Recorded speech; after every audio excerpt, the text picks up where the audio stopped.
Back at Spillane Field for a Saturday night showdown between the Wareham Gatemen and the Harwich Mariners. Joe Henry alongside Adam Hipsky on the Gatemen Baseball Network pregame show, brought to you by Cranberry Federal Credit Union. And Adam, at least as you look at the stat sheet and the standings, Harwich having won 5 in a row, Gatemen having lost 3 in a row. The best offense versus the worst offense.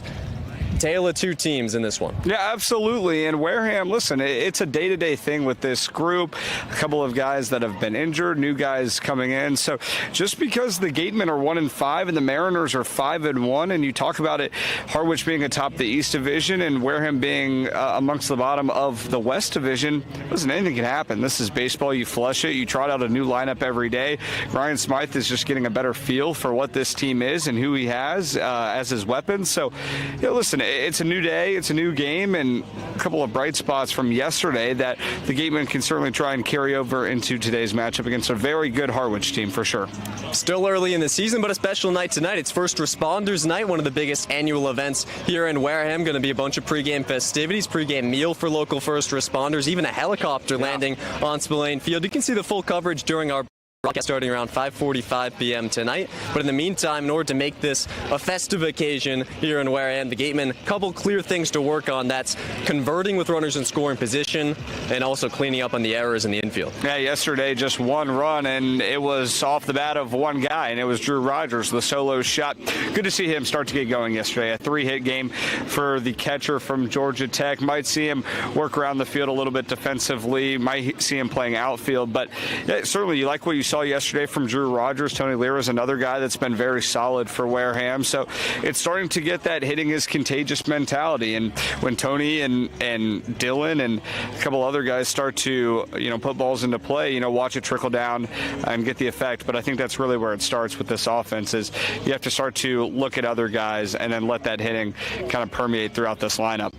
Lira hitting second tonight, and the Wildcat caught up with our sideline reporter, CeCe Gabriel. Here's what he had to say.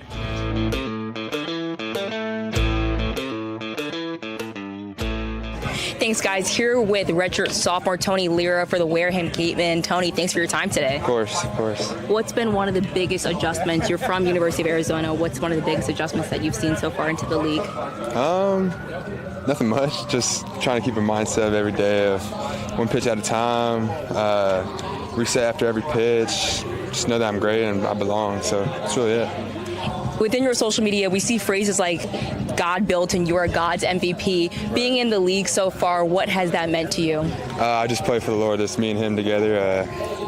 Every day I step on the field, I kiss my cross right here, and it's just me and him go out there. And God built's a phrase that I kind of just came along over time just based off of my past history, and it just means so much to me getting signs from the Lord and, just trusting the process with him and, just putting it all on the Lord and just trusting, just having faith, honestly, and just going out there and playing my game. That's it. What are a couple of those signs that you've been seeing? He brought me back to Arizona. Yeah, I got a sign to go back to Arizona, which is why I'm back there and why I'm staying there is all because of the Lord and who I trust. So, yeah. And just going into today, what is a target word that you would hope the team to encompass facing Harwich? Just have faith. Just trusting your abilities. Go out there and play hard, and don't try to do too much. Just play the game that we all love to play. Tony, appreciate your time. Guys, sending it back to you. Thank you.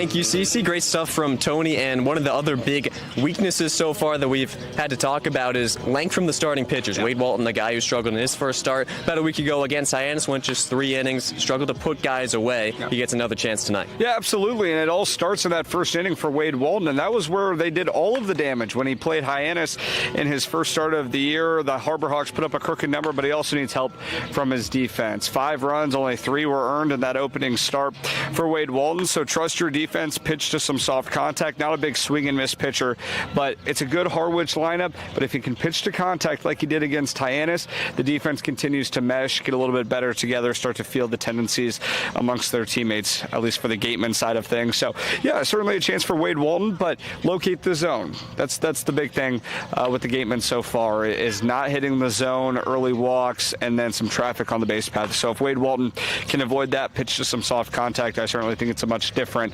appearance than what he had against the Harbor Hawks a little under a week ago, Joe. Well, with Walton a chance with a good start to help knock off a 5-game win streak from Harwich. The 5-1 Mariners coming to town against the 1-5 Gatemen. First pitch at 6 p.m.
Another picturesque evening here in Wareham as the Gatemen play host to the Harwich Mariners on First Responders Night here at Spillane Field.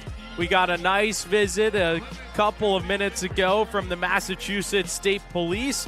The chopper flying in onto Spillane Field out there in center. All the Gatemen players, staff, getting a chance to see the copter as we celebrate the finest in our community here on First Responders Night in Wareham. And Adam, more importantly, the Gatemen also need to get back on track. They're at 1-5 on this Young Cape League season, going against a Mariners side with the exact same record at 5-1. Absolutely, but today you've got a chance with plenty of a home field advantage, home crowd at your back. It's the biggest crowd that we've seen here at Spillane Field so far this season, still filing in.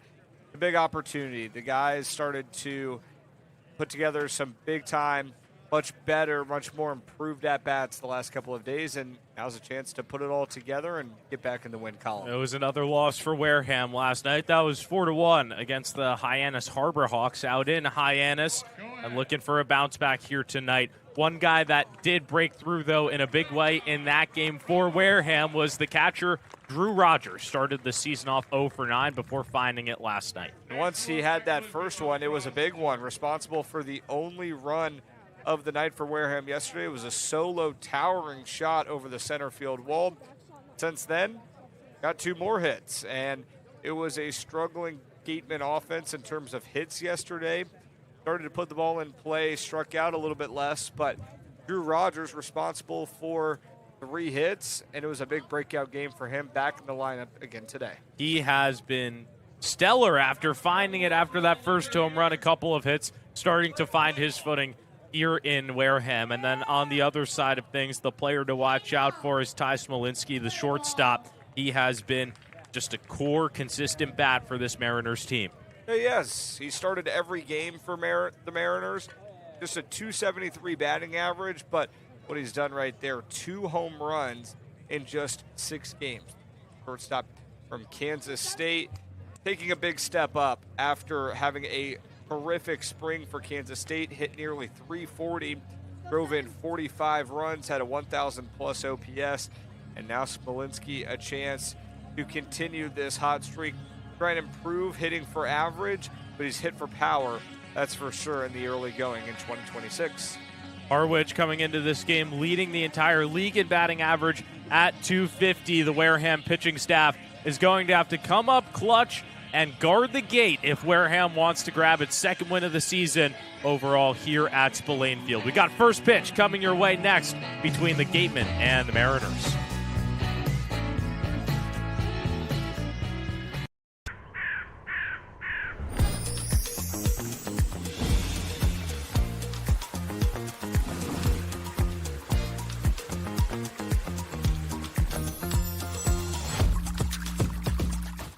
Hey, it's me, Wizzy.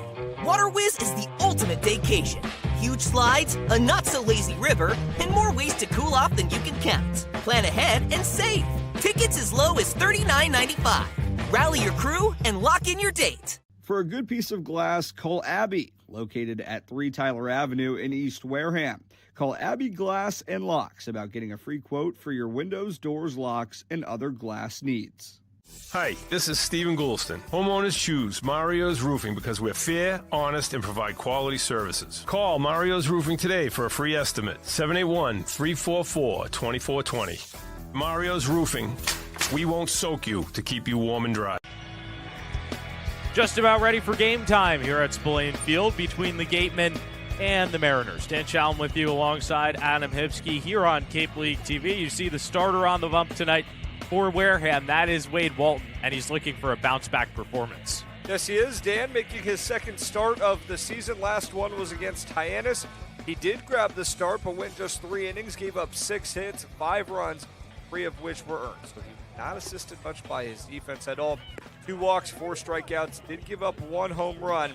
6'5" junior out of High Point, trying to bounce back. He was the Friday starter for High Point this spring, trying to respond from that opening start. It's certainly not going to be easy against a Mariners lineup that is pretty stacked top to bottom.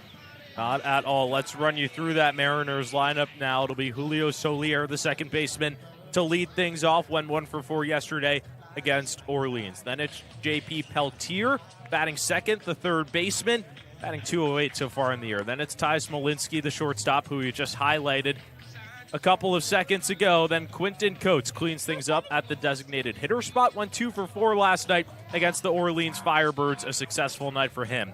Then it's Charlie Bussey, who was in the cleanup spot yesterday, is bumped down 1 spot to the 5-hole. Then it'll be Ryan Garrity in the right field spot down at 6. Sean O'Leary, the first baseman. Sean James, the catcher, making his Cape Cod Baseball League debut. And then it's Mika Kirikov at the bottom, rounding out the 9 in center field. Wade Walton on the bump, ready to start things against Solier. We're underway here from Spillane Field, and Walton finds the zone for strike 1. This is a Wareham side that is off to a very slow start to the season at 1-5. They've lost 3 games in a row and looking for a bounce back here at home to try and get this thing back on track as Walton misses outside. The count's 1-1 to the leadoff man. And it all starts right now with Wade Walton, a guy that has plenty of starting pitching experience. Gatemen have trotted out a few different options on the mound to start things off. While Walton didn't have the best start his first time out, we're confident in him to start to figure things out as this season progresses and starts tonight. And Harwich, far and away the hottest team in the league right now. Winners of 5 in a row after dropping the opener 8-5 to the YD Red Sox. YD and Harwich tied at the top of the standings in the East Division. The 2-1 from Walton is smoked to the left side and through the hole. It's a leadoff single for Julio Solier here to start off the game. Good piece of hitting right there. Saw a couple of pitches, waited on one, turned on it, found the gap between Cade Elam and Lincoln Garcia, and Harwich has a leadoff base runner. So it'll be J.P. Peltier, the third baseman, stepping in with the runner over at first and nobody down. Wade Walton in his last start, that was against Hyannis. It was the home opener for the Gatemen. He let up 5 runs in the first inning before the Gatemen bullpen and him put up 8 scoreless the rest of the way. A quick check over on first on Solier. Definitely someone to watch out for. He's got 4 stolen bags so far this season. But back to Walton. He retired the first 2 batters in his start against Hyannis and then allowed 5 runs with 2 outs on the board. So just looking for a better start here, but that's another base hit for Harwich. Back-to-back singles to start off this game. This one coming off the bat of J.P. Peltier, and there's quickly a runner into scoring position here in the top half of the first. Solier pulled it to the left side. Peltier, on the other hand, doesn't wait for very long. Punches it out opposite field. Wade Walton still searching for that first out. Sets things up for Ty Smolinski, the shortstop.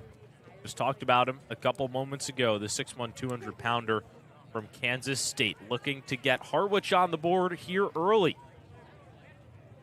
Walton ready. Now deals. This is down low.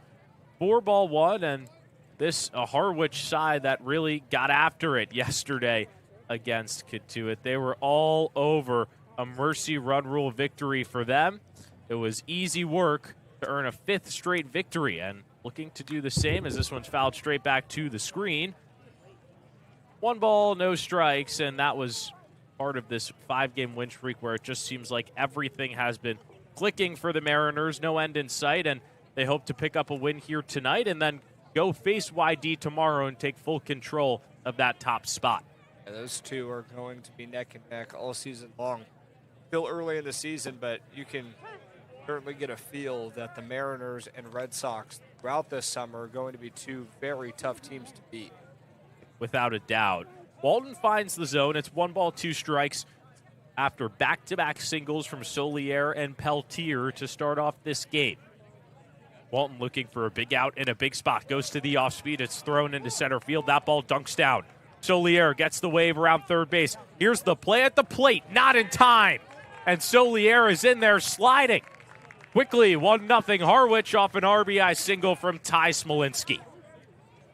That was an aggressive send trying to test the arm of Jason Wax, who does have an outfield assist this year. It came from right field, but still trying to put the pressure on early, throw just a little bit offline. Nikolai having to go across his body to try and deliver the tag. And the Mariners, this offense, who ranks pretty much atop Cape League in really all statistical categories, and see why, continuing to work down the line. Quentin Coates at the dish, flies the ball into center field. Wax goes back.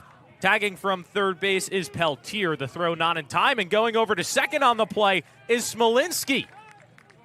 That is something that should not be happening out there defensively for Wareham, and now there's runners at second and third with just one down. Yeah, absolutely. It's either you have to test that relay at third, and Garcia has to come out further to try and get it over to third base, complete the relay to Elam, and cut down the lead runner and JP Peltier.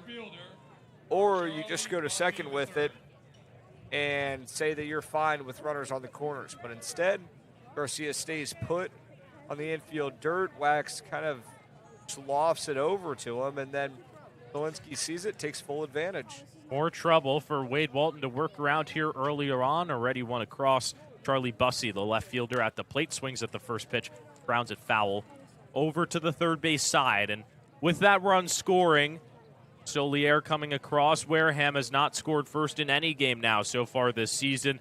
They have been playing from behind in every single game.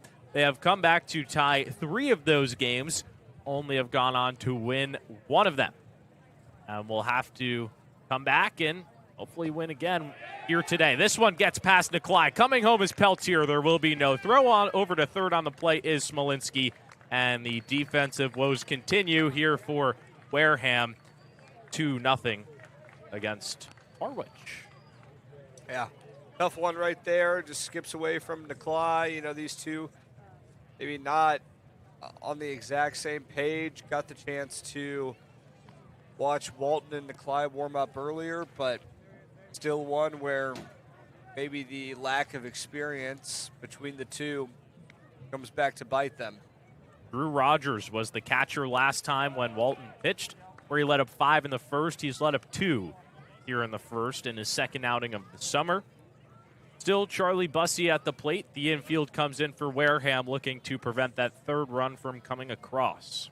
Goes down as a wild pitch on Walton. That one not on Nikolai. Here's the 2-1.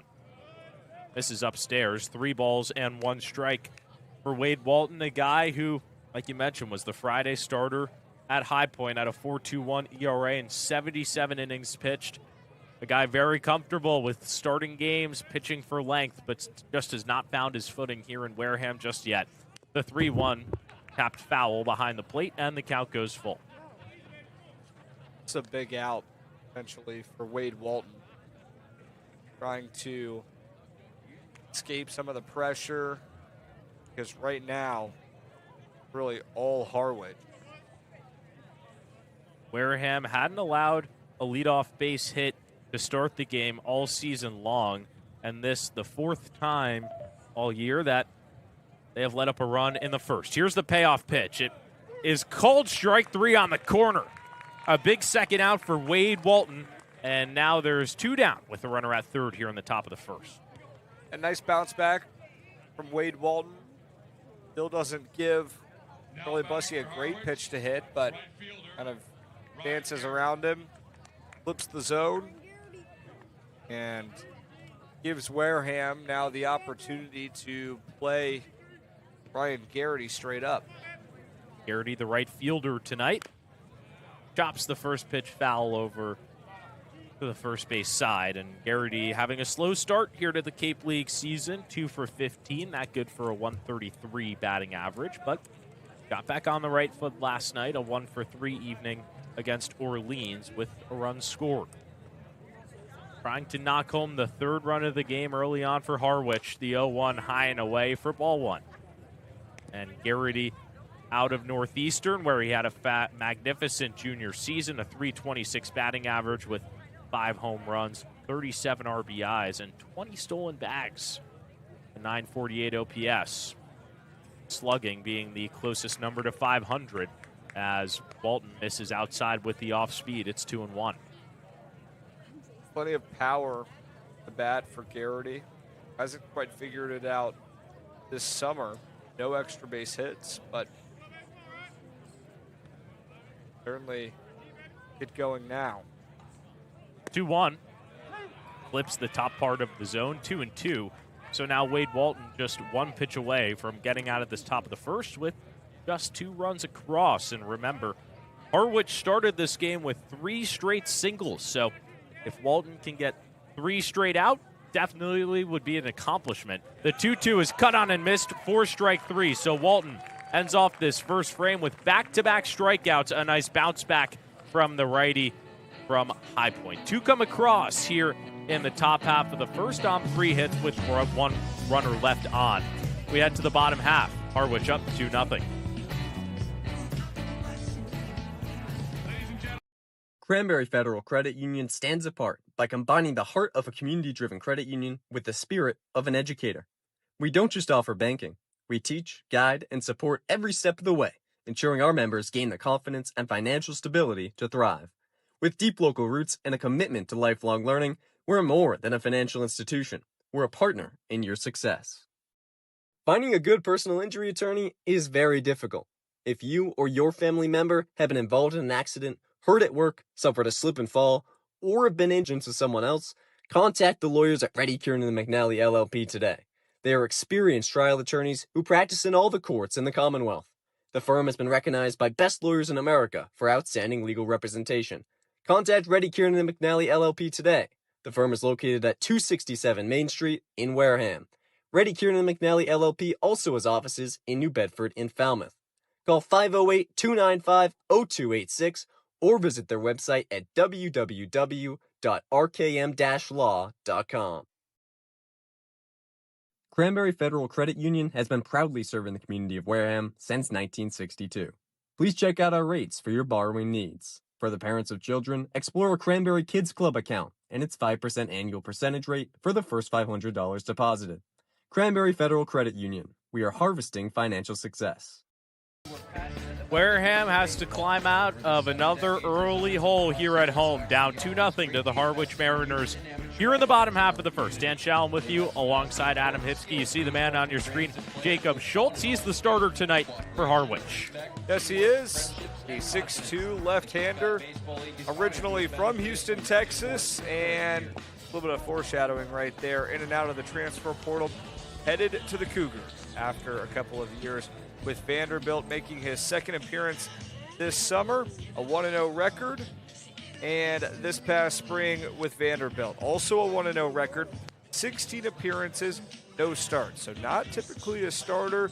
He did not start any of his 22 appearances across 2 seasons with the Commodores down in Nashville, so pretty much exclusively a reliever, but today he gets the start against a Wareham offense that's been struggling. Pitched 2 innings so far this season in the Cape. That not a start. And here is the lineup for Wareham. It's Foster Apple, Tony Lira, Levi Clark, the top 3. Then it's Drew Rogers. He gets a promotion after finding his first hit. Cohen Nicolai in there, 1 for 11 on the season. Lincoln Garcia back in after the day off yesterday. Nate Nowitzki had a hit yesterday against Hyannis. Cade Elam and Jason Wax round things out. 2 guys at the bottom of the order that are still hitless here in 2026. It is Foster Apple to start things off against the lefty, and he takes a first pitch strike. This a Wareham offense that last night mustered up just 1 run on 7 hits. Had multiple opportunities to score, loaded the bases up twice with 1 out against Hyannis, but could not cash in on either opportunity. The 0-1, this is upstairs for ball 1, and for Foster Apple, he has been a true bright spot for Wareham as of late. Had a hit last night, 4 consecutive games now where he has reached base, and deservedly so at the top of the order for Ryan Smythe's team. The 1-1 pitch runs inside for ball 2. A nice evening here in Wareham. The temperature sitting around 72 degrees with the shadows coming onto the field. Could be another perfect night for baseball on Cape Cod. I've not seen any rain yet so far this season and hoping that stays that way throughout the season.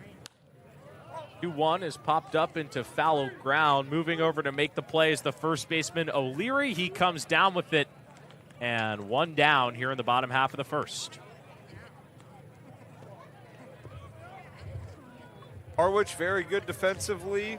John James, the catcher, making his first start of the season for the Mariners. An infield that is very solid all around. An outfield that has experience. This Harwich team very good.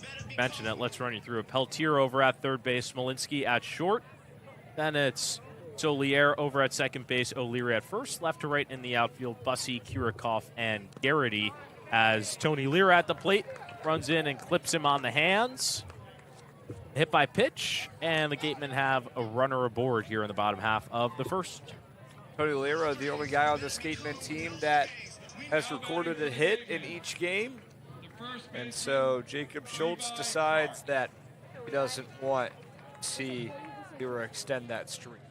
First pitch rides in a little too tight. And it'll be interesting to see how Sean James does behind the plate today for Harwich. This is first game in the Cape Cod Baseball League and first time working with Jacob Schultz. 3-hole hitter Levi Clark at the plate. Big cut and a miss, 4-strike-1. Clark, one of 3 guys in this Wareham lineup tonight that is still without a hit on the season. Was 0 for 3 yesterday against Hyannis with a walk and a strikeout. The 0-1 pitch misses below the zone for ball 1, and Clark, a guy more than capable, 242 hitter with Tennessee this past season. But again, just has not been able to find it just yet. Just like a lot of other guys on this Wareham Gatemen squad, it's been a sluggish start overall offensively. A nice block behind the plate by James. Makes things 2-1. You talked about it, Dan. They know he's capable. A vote of confidence putting him third of the lineup today despite this slow start. But Ryan Smythe feels like still a guy that he consistently wants to get 4 or 5 at-bats a game to. Played important ball in the SEC as he checks his swing. A 3-ball and 1-strike count. He was a .333 hitter with 25 hits last season here in Wareham, so a guy that Ryan Smythe knows very well and has seen him bat at the top of the order many times before.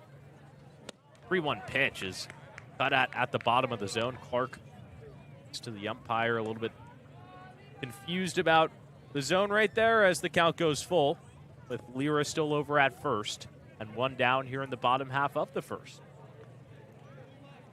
Try and work Tony Lira around the base path, still just one out. Being on base could be big here. Payoff. Hit out of play on the right-hand side. And once again, Clark was a guy who was in the top half of the Vols order, and he led Tennessee in slugging and RBIs in conference play. Big-time player, and there's a reason that Ryan Smythe keeps putting him at the 3-hole. 3-2 offering. Hit over to the shortstop, Smolinski. He throws to second, on to first, and it's a perfectly executed 6-4-3 double play to end off this bottom half of the first.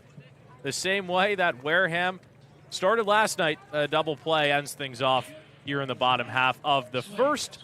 2-0 Harwich as we go to the second here on Cape League TV. Every child deserves the basics. Gifts to Give is making that happen, and you can help. Volunteer, donate, or shop their thrift store Saturdays. Visit giftstogive.org and make a difference today. The Wareham-based AD Makepeace Company, founded in 1854, is North America's largest cranberry grower and a recognized leader in environmentally responsible real estate development and land stewardship. For 172 years, AD Makepeace Company has supported community events and organizations like your Wareham Gatemen. Visit admakepeace.com to learn more. If you or a family member have been hurt at work, don't wait for the insurance company to discontinue your benefits or deny you medical treatment.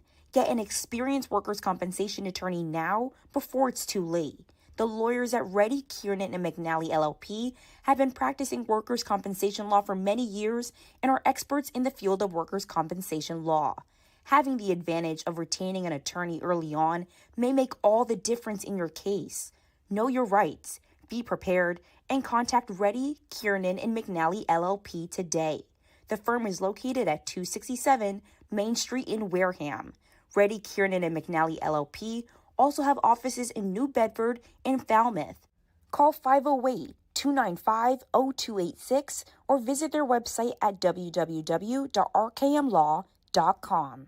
Top half of the second here at Spillane Field between the Gatemen and the Mariners. Harwich on top, 2-0. Time to show you the defensive alignment here for the Gatemen. It's Cohen to Cly behind the dish, catching Wade Walton for the first time this season. Then Kate Elam over there at third base. Garcia at short, had the night off yesterday. Nowitzki at second, Clark over at first. Drew Rogers out in left field for the first time this season. It's Ethan Wax in center and Foster Apple in right. First pitch. This is at the top of the zone. Ball one. And Foster Apple popped up into foul territory in that bottom half of the first. Lira was hit by the pitch. This ball is dunked into left field. It's another single for the Mariners. That's their fourth hit of the ball game. Here in just the top half of the second, some light contact off of Wade Walton. That's a leadoff base runner. But back to that Gateman offense in the bottom half of the first.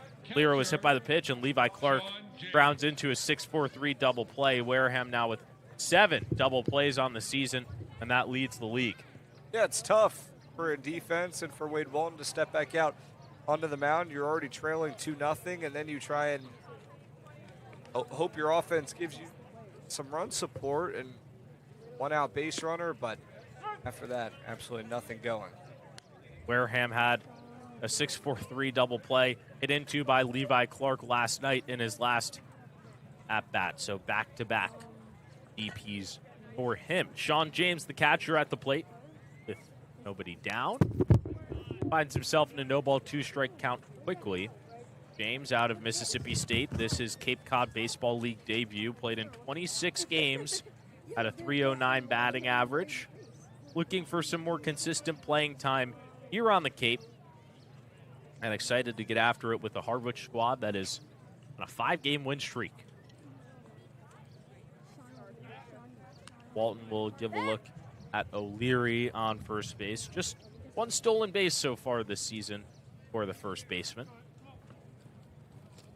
As Walton steps back onto the bump, looking for a pivotal out number 1 here in the top half of the second. Yeah, just try and get James to roll over on one.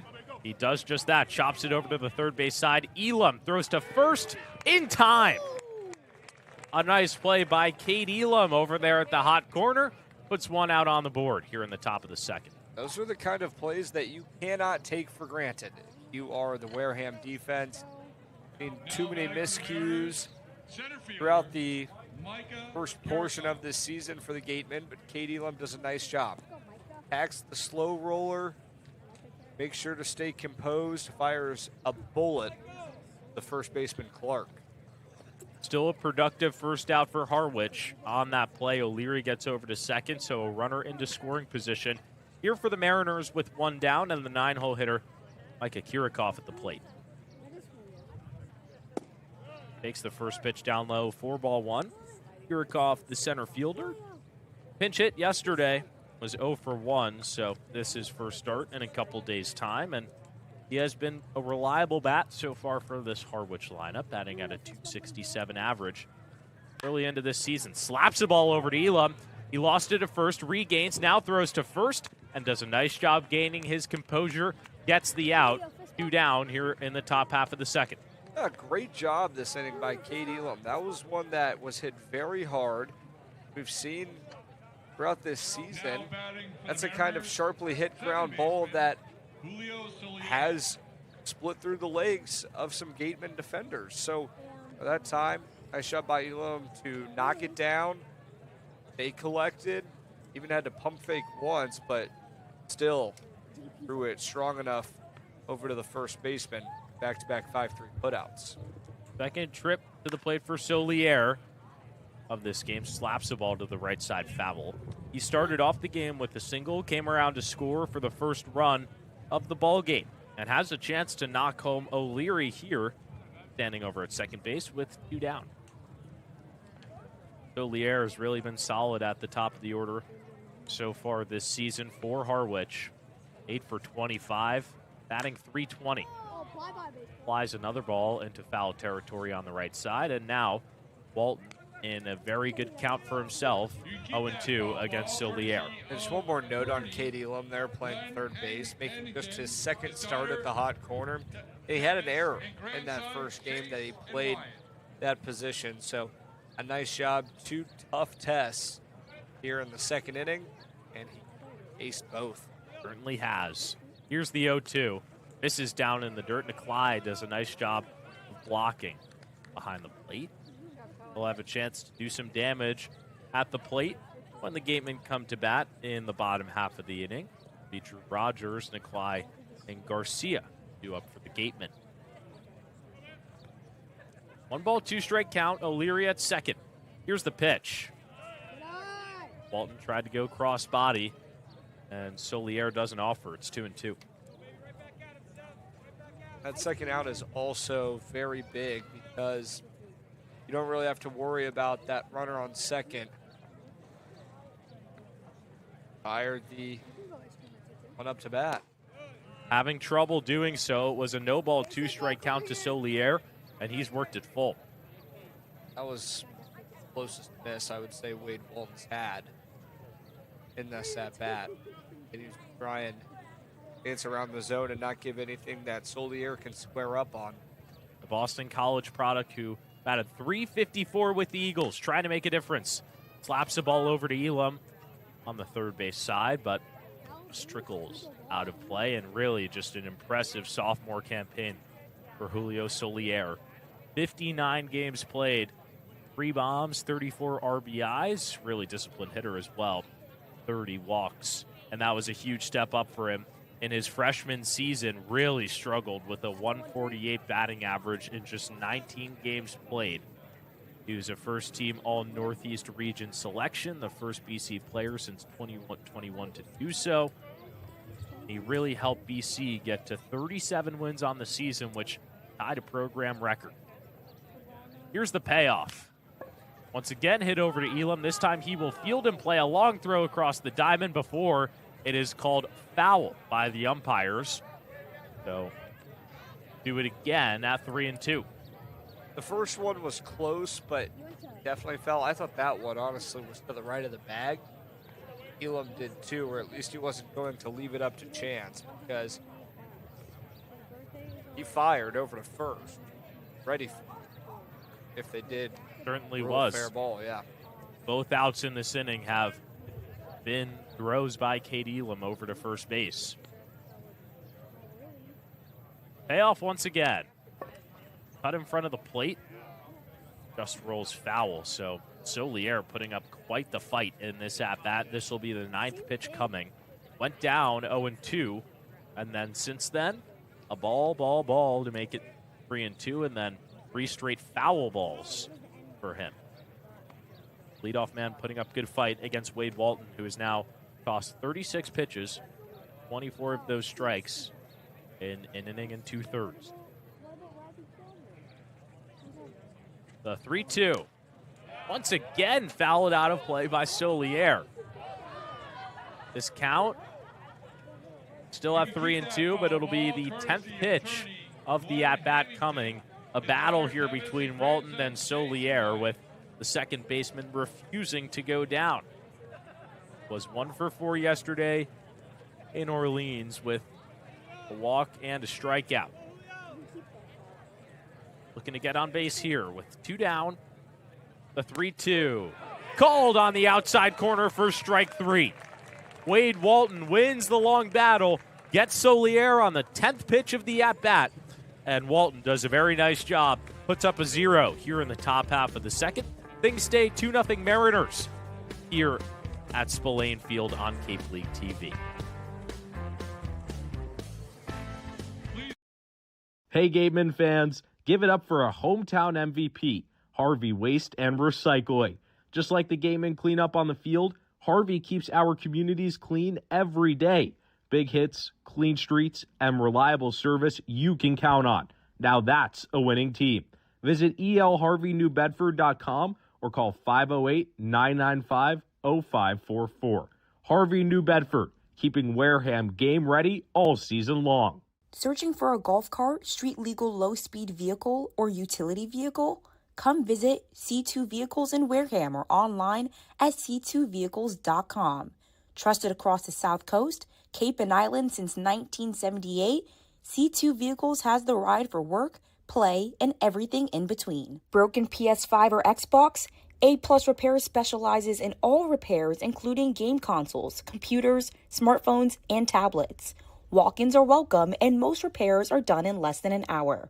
508-962-2394 or aplusrepairs.net for more info. Reed Custom Soils, a subsidiary of the AD Makepeace Company, is New England's most experienced precision soil blender.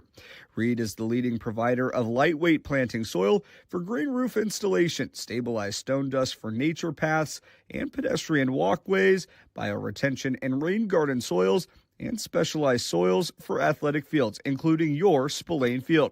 To learn more, visit reedcustomsoils.com. Bottom half of the second here at Spillane Field on First Responders Night. Dan Shalam with you alongside Adam Hipsky. We talked about it a little bit earlier, but here is the defensive alignment tonight for the Mariners. Sean James making his first start behind the dish. Peltier, Smolinski, Solier, and O'Leary left to right in the infield, and then in the outfield it's Bussey, Kirikoff, and Garrity. And that middle infield doing some work to end off the bottom half of the first. Put together a 6-4-3 double play to end off the inning. Levi Clark grounding into it. Back-to-back double plays that he has grounded into. Drew Rogers at the plate to start off this inning with 4-5-6 due up for the Gatemen. Drew Rogers was 0 for 9 going into yesterday's game, and then finally broke that streak and broke it in a loud way.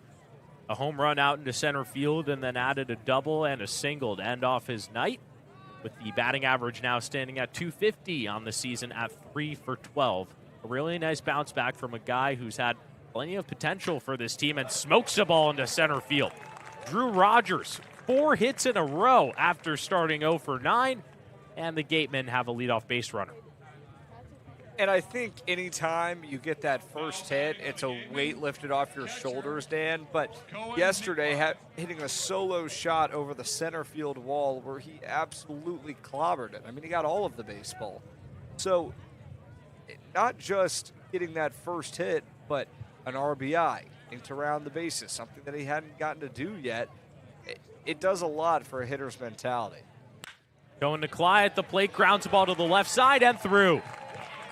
Back-to-back singles to start off things here in the bottom half of the second, and that is Cohen Nikolai's second hit of the season. Hadn't had one since the home opener against Hyannis, and a chance now for the Gatemen to really do some damage here in the bottom half of the second. Big stuff from Cohen Nikolai. We saw that he could hit for power, but it's trying to add that element of hitting for average. This time attacks a pitch early in the count, pulls it left side. Big hole between the shortstop and the third baseman, trying to play double play depth.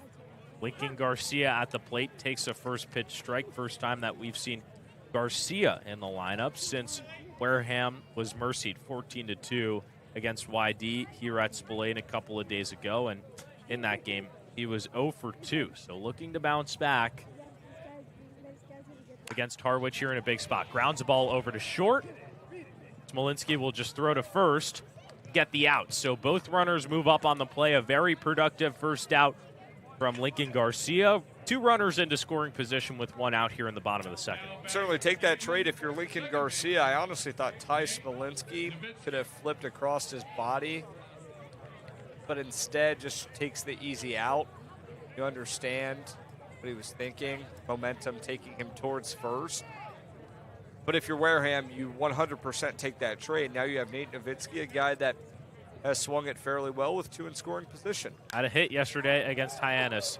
A shallow pop-up into center field. Kirikoff is on it, and on the move is Rogers. He thought about it for a second, then skippers back over to third base. So a wasted opportunity here for the Gatemen. 2 outs on the board in the bottom of the second. Yeah, there was no way of knowing whether or not Kirikov would have delivered a better throw, but I think if Rogers knew where that throw was going to end up, he probably would have tried to tag, but a little bit off the line, up the first base side as well, but nonetheless now a chance for Cade Elam to do what Drew Rogers did yesterday, get that first hit and do so while bringing some runs in. 0 for 13 on the season. Cuts and misses, 4-strike 1. That ball was fairly shallow into center field, so you can't blame Rogers for not going. But runners into scoring position have been a big issue for the Gatemen. They are 0 for 9 yesterday against Hyannis and have the worst runner in scoring position conversion rate in the league. So looking to improve upon that here as Elam is quickly down.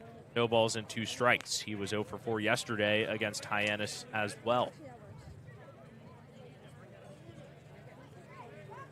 He was in a RBI position, had runners at the corners in the top half of the 6th with 2 down and proceeded to round out over to first base. Looking to do something different here in a no-ball, 2-strike count. Here's the pitch. Checks his swing. Does not go around. Rogers thought about it for a second, but James keeps it close at home. 1 ball, 2 strikes. I think John James got assisted a little bit by home plate umpire Robert Pugh.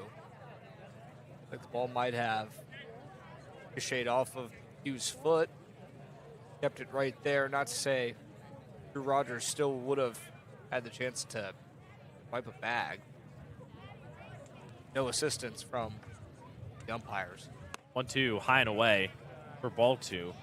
Elam, plenty talented, 297 hitter with Louisville in his freshman campaign. Looking to build on that here at the Cape, but struggling to start off. Still looking for that first base knock. Could come up in a big spot here. The 2-2 pitch. Grounded foul towards Rogers on the third base side. We'll do it again at 2 balls and 2 strikes. Even this is something that Cade Elam's starting to get adjusted to, is trying to work more competitive at bats. Like he's gone down, either been behind in the count. Pitchers have been ahead of him for a majority of plate appearances. This one misses outside, so the count goes full. Jason Wax, the center fielder, waiting on deck if Elam is to walk. Another guy who has struggled 0 for 50 to start off the season. 2 runners on, 2 down here in the bottom half of the second with Wareham trailing by 2 in a full count. The payoff, called strike 3 on the inside corner. Schultz gets the big punch out, works around back-to-back singles to lead off the inning, and the struggles continue for Wareham with runners into scoring position.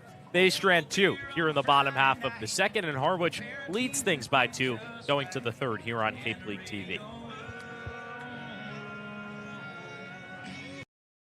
Cranberry Federal Credit Union stands apart by combining the heart of a community-driven credit union with the spirit of an educator.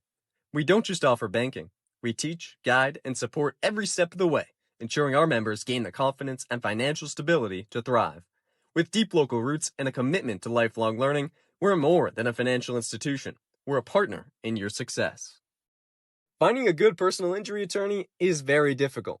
If you or your family member have been involved in an accident, hurt at work, suffered a slip and fall, or have been injured due to the negligence of someone else, contact the lawyers at Reddy Kiernan and McNally LLP today. They are experienced trial attorneys who practice in all the courts in the Commonwealth. The firm has been recognized by Best Lawyers in America for outstanding legal representation. Contact Reddy Kiernan and McNally LLP today. The firm is located at 267 Main Street in Wareham. Reddy Kiernan and McNally LLP also has offices in New Bedford and Falmouth. Call 508-295-0286 or visit their website at www.rkm-law.com. Cranberry Federal Credit Union has been proudly serving the community of Wareham since 1962. Please check out our rates for your borrowing needs. For the parents of children, explore a Cranberry Kids Club account and its 5% annual percentage rate for the first $500 deposited. Cranberry Federal Credit Union. We are harvesting financial success. We've hit the third inning here at Spillane Field. Dan Shalam with you alongside Adam Hipsky as the Gatemen trail things 2-0. Wade Walton back out there for a third inning of work. Worked effectively in the second. Faced just 4 batters after letting up a leadoff single. Worked around it nicely for 3 straight outs. Wareham yesterday falling in Hyannis 4-1 to the Harbor Hawks. 7 hits on the night, their second most all season, but 0 for 9 with runners into scoring position, 11 left on base. Wareham had plenty of chances to come back, simply couldn't. And an issue that plagued Wareham yesterday has come back to bite them today. Already 0 for 3 with runners in scoring position. Got the runners on, just haven't produced anything from them. Already 0 for 3 here tonight with runners in scoring position. J.P. Peltier fouls the ball back to the screen. Makes things 1-2. In a lot more control out of Wade Walton tonight. He has been excellent that first inning. Looking to continue that. The third. From set at the belt. Now fires. Big cut and a miss from Peltier. Walton starts off the third, how he ended the second with a strikeout, and there's 1 down. Great start from Wade Walton. And since that first inning, when he faced the top 3 hitters and allowed 3 consecutive singles, he's honestly been very good. Fourth strikeout rather, and hasn't allowed, even on those hits, it weren't a ton of hard hit balls, just well placed, good pieces of hitting. So give this Harwich lineup credit, but it's not like he's getting beat, terribly with this stuff. Gotta trust it. Going to try and trust it against Ty Smolinski, who had an RBI single off of Walton in the first inning. Scored a run, and he smokes another ball, this time into the gap. That ball is down. Apple cuts it off, throws it in quickly, so Smolinski stays over there at first, but back-to-back singles to start off the evening for Ty Smolinski. And once again, a great knock from Smolinski. Punches it out opposite field. The reason he's our player to watch. But Wade Walton, if you can still pitch to contact like that, you're going to get outs throughout the day. It's letting those hits domino effect into pitching around the zone more and more, and then allowing walk after walk. Quentin Coates, DH at the plate. Takes a first pitch ball, flew out into center field. His first plate appearance. Walton looking to work around the single that he let up to Smolinski. Not a stolen base this year, someone to watch. We're at first. A big cut and a miss from Coates makes things 1-1. Was not necessarily easy last night for the Harwich Mariners. Got it done 3-2 over Orleans, who is also at the bottom at 1-5, that being in the East Division. But it was a walk-off win for the Mariners. That came in the bottom half of the 9th. And already out to a quick 2-0 lead as they search for 6 wins in a row. Dropped the opener, but really haven't looked back since. 2-1 pitch to Coates. Grounded in front of the plate. Count goes to 2-2. Wade Walton certainly likes his stuff in 2-strike counts. 4 strikeouts today. Got Coates to fly out earlier, but plenty of secondary pitches at Walton's disposal. Changeup, slider, sinker as well that he likes to throw. Here's a 2-2. High and away, and a throw over to first to check on Smolinski. He's back in time. Coates is a more than talented hitter. Played in 60 games with Cincinnati this past season, a .339 batting average with 28 bombs. Ended the season top 10 nationally in home runs and RBIs. Finished with 79 batted in. First team All Big 12 selection. Trying to make an impact here in a full count, but he's going to have to wait a second. Another check over there on Ty Smolinski. Wade Walton's strengths, especially today, is he's thrown his secondary pitches 4 strikes. been such a difference. Going over to second is Smolinski. This ball is hitting to center field. Wax can't play it. It hits off of his leg. Smolinski going over to third. Coates into second without a throw. And the defensive blunders continue.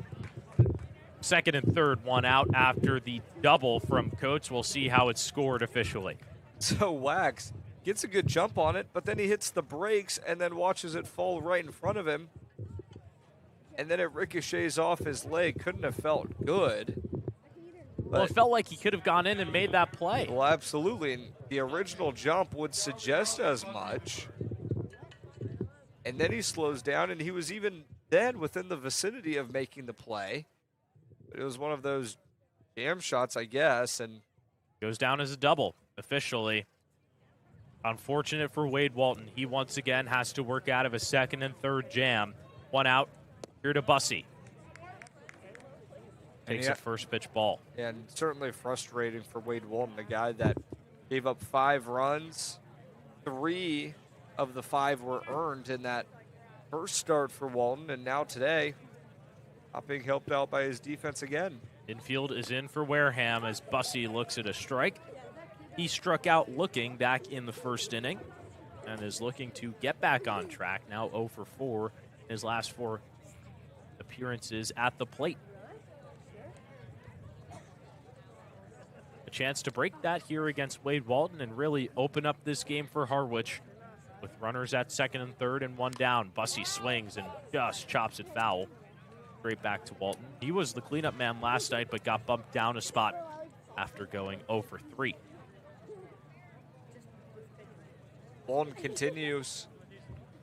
Tries to charge along after Wax misplays a ball in center field. Trying to retire 2 in scoring position. Gets ahead on Bussey. Be another huge out to get your defense to take a few steps back. Bussey, the D2 standout at Francis Marion, where he batted near 500. Takes a pitch outside, makes it 2-2. Was an absolute monster. The OPS was at a 147. Slug at an 866. So it was nearly batting 1,000 purely on slugging percentage. Shows you how talented this guy is. The 2-2 outside from Walton, and the count goes full. Not a place you want to be if you are the righty from High Point.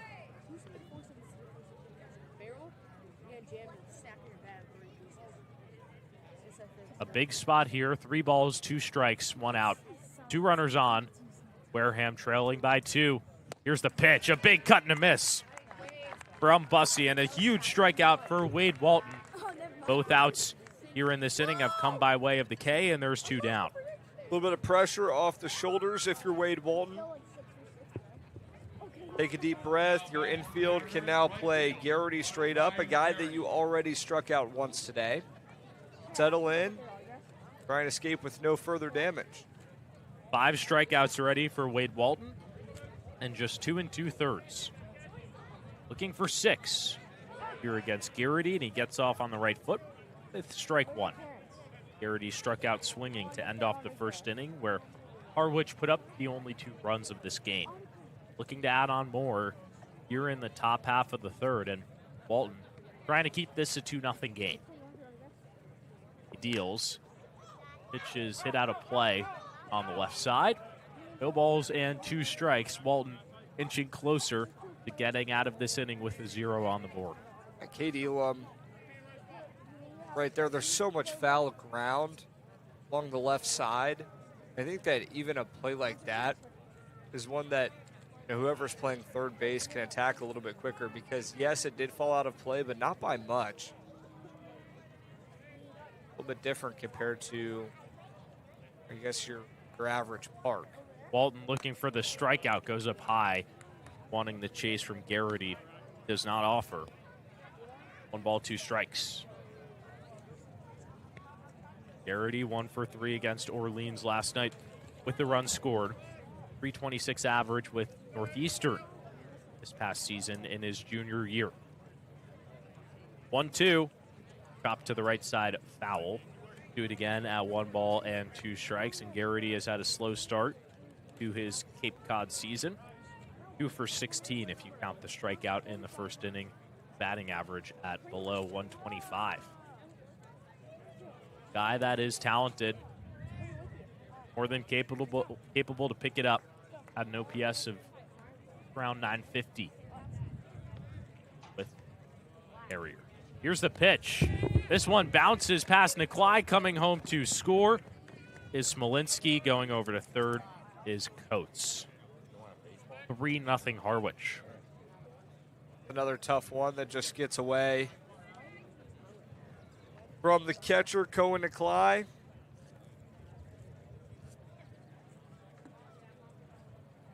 Trying to be much tougher defensively as this season has gone on for the Gatemen. Been a couple of defensive miscues so far in this inning. Really, Smolinski couldn't have been past second base. The 1-2 pitch runs inside. It's 2-2, and that was on the fly ball into center field from Quentin Coates, which seemed like Wax had a good read on. Came in to play it, let it bounce in front of him, bounced off his foot about 20 feet to the right of him, and then both runners moved up into second and third, and since then Wade Walton has held strong, striking out Bussey, but that ball gets past Nikolai, and it's 3-0. The payoff, though, is called strike 3 at the top of the zone, and Walton does everything in his power to limit the damage. 3 strikeouts here in the top half of the third. He's up to 6 so far on the evening, but Harwich tacks on another. It's 3-0 heading to the bottom half here at Spillane Field on Cape League TV.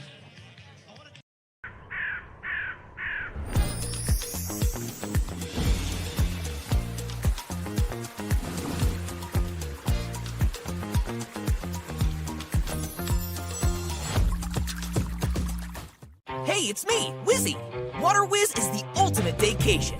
Huge slides, a not-so-lazy river, and more ways to cool off than you can count. Plan ahead and save. Tickets as low as $39.95. Rally your crew and lock in your date. For a good piece of glass, call Abby, located at 3 Tyler Avenue in East Wareham. Call Abby Glass and Locks about getting a free quote for your windows, doors, locks, and other glass needs.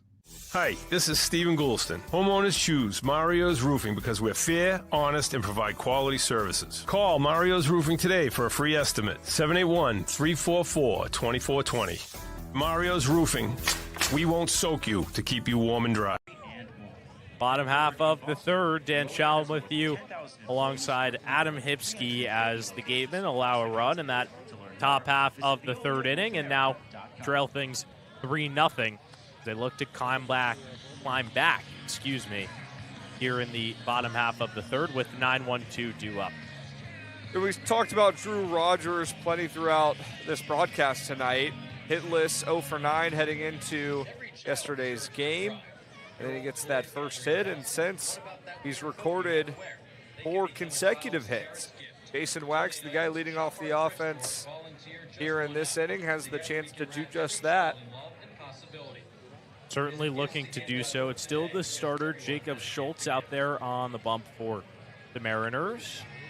The bottom half of the third. We see a little rainbow coming in. There were some sun showers to start off this bottom half of the third. And it's still coming down a little bit on the first base side, but you can see the rainbow coming into play here over Spillane Field. A good omen. Maybe it can will the Gatemen here to victory. Some pretty colors out there in right field on First Responders Night here in Wareham. And it'll be Jason Wax at the plate looking to make up for that defensive miscue in center field in the previous half inning. Allowed a run to come across after Nikolai had to deal with a wild pitch from Walton.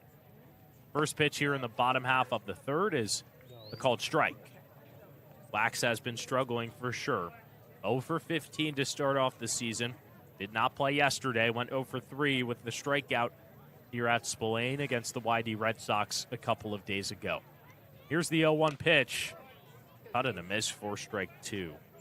Wax transferring from Tulane to LSU just a couple of days ago. And he had a near .333 batting average with Tulane this past season, but just has not been able to find it just yet for the Gatemen. As Schultz tries to go with the off-speed upstairs and misses up high. 1 ball and 2 strikes. And it's been a high strikeout rate as well. 7. of the 0 for 15 have been by way of the K. Looking to avoid that here in a 1-ball, 2-strike count.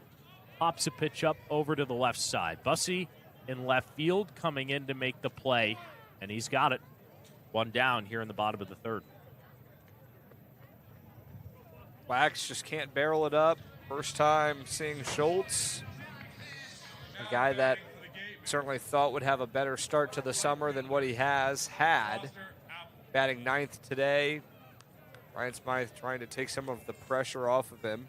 Certainly capable of snapping this tough skid, but today not his day, at least to start. Top of the order, Foster Apple at the plate here with 1 down. Takes a first pitch ball in the dirt. Popped up into foul territory. Start off the game for Wareham on offense. Looking for a bounce back here. 6'1", 183-pound sophomore from Stetson, who's currently in the portal. Schultz misses outside for ball 1. Apple has been making a name for himself recently on this Wareham roster. 4 consecutive games where he has reached base. 5 for 16 with a .313 batting average coming into this one. Certainly been one of the bright spots. Him and Tony Lira have been 2 very consistent hitters so far here for Wareham. And last inning, the Gatemen had a chance to score some runs through Rogers, Cohen to Cly. Back-to-back singles to start off the inning, up to 2nd and 3rd after a ground out, but Wareham couldn't bring anyone home. And Apple takes a strike on the inside part. It's 2-1.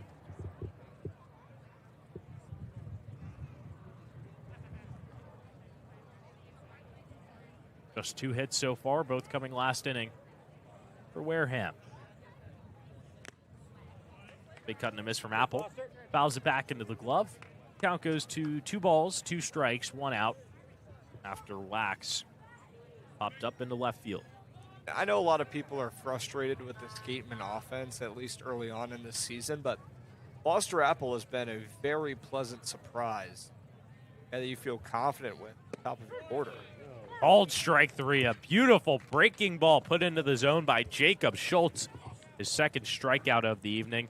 Both have come looking, and there's quickly 2 down here in the top of the 3rd. Absolutely filthy. Left on right. Continues to work in at the hands of Apple and then just dips into the zone. Great pitch from Schultz. Tony Lira at the dish, who's hit by Schultz in the 1st inning. That was before Levi Clark grounded into a double play. Takes a first pitch strike on that same breaker that just froze Foster Apple.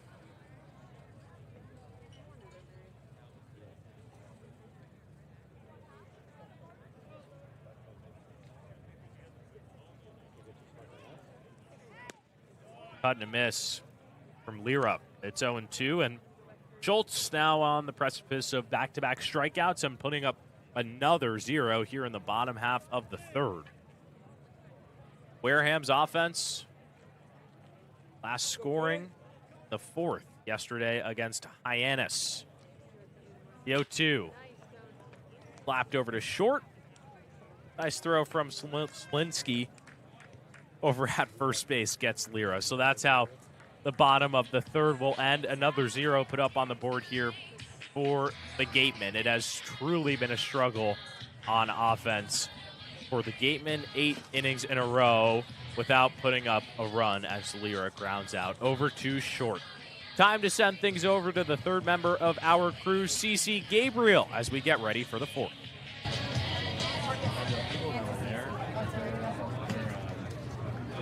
The 2026 Cape Cod League Baseball League All-Star Game will be held at White House Field, home of the Harwich Mariners, on Saturday, July 18th at 6:05 here at Spillane Field. It's First Responders Nights, commemorating the work of first responders in Plymouth County and the state of Massachusetts. Now, just behind the press box, there are representatives and vehicles from the Wareham Police and Fire Department, as well as the Southeastern Massachusetts Law Enforcement Council and the Plymouth County District Attorney's Office.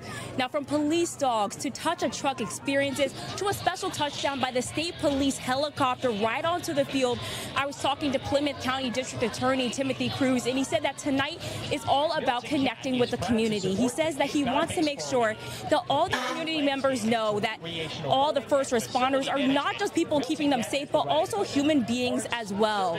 Cruz was one of the first of 6 to be able to make a first pitch tonight, and he said that he wished he had a little bit of a warm-up, but there's always next year. Sending it back to you guys. Thanks so much, CeCe. Back here for the top of the 4th. It's Wade Walden that returns to the hill. Dan, he's been very solid outside of a couple of hits that the Mariners strung together to start out this ball game, but since then has allowed just 1 run, but hasn't had much help from his defense. Not at all. The line doesn't really show you the full story for Wade Walton. 3 innings so far, 6 hits, 3 earned, but the big number that you got to look at is 6 strikeouts. He has been mowing down hitters, got all 3 outs in that 3rd by way of the strikeout, and has put up back-to-back zeros. Starts with Sean O'Leary, the first baseman. Takes on the outside corner. A called strike, 0-1.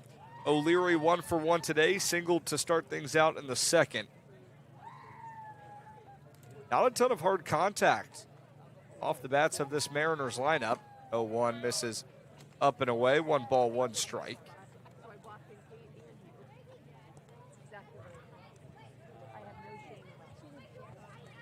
Base is clear, trying to retire the leadoff hitter.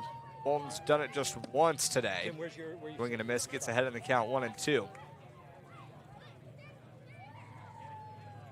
Solier singled to start the 1st. O'Leary, the one at the plate now, singled to start the 2nd. But Peltier, last time out, struck out to start the 3rd. Called strike 3, outside corner, and Wade Walton freezes Sean O'Leary, his 7th strikeout of the game. An excellent, excellent day from Wade Walton. 3rd in a row as well. The last 5 outs in this game for Wade Walton have all been punch-outs. Walton continuing to throw strikes. This outing, brick by brick. Swing and a miss, first pitch to Sean James. It's 0-1. Trying to stack this outing together. Walton bouncing back from that first one, where he went just 3 innings. He's into the 4th, already his longest outing of the summer. Called strike.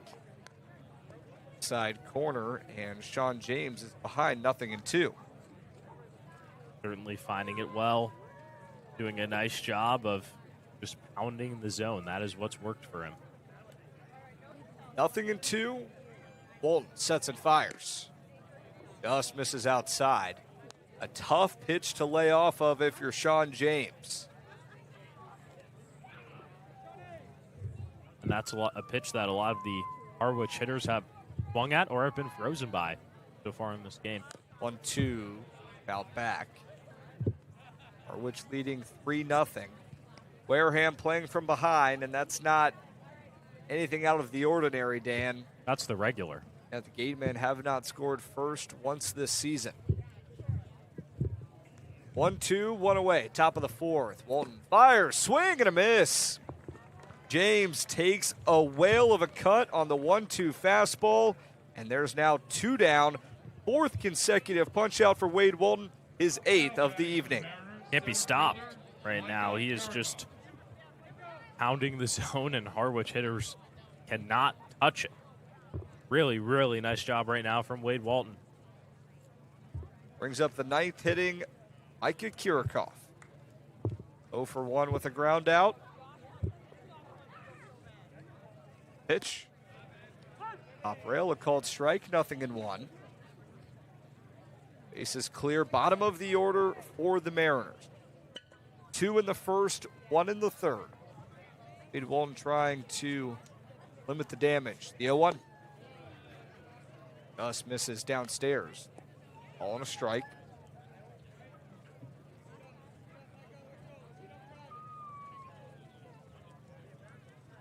Well, stares in, gets his sign from Nikolai. 1-1. Grounded foul. Walton doing a nice job mixing his pitches today, Dan. The 8 strikeouts in this game for Wade Walton is a season high for any Wareham pitcher. Shows you how well his outing has been. Walton, no strikeouts on the Gatemen so far in his second appearance. The 1-2, swing and a miss. That's now 5 strikeouts in a row. And Wade Walton finishes the 4th inning with 3 up, 3 down, all via the strikeout. All right, Wareham tries to use some of that energy into the home half, trailing 3-0 right here on Cape League TV.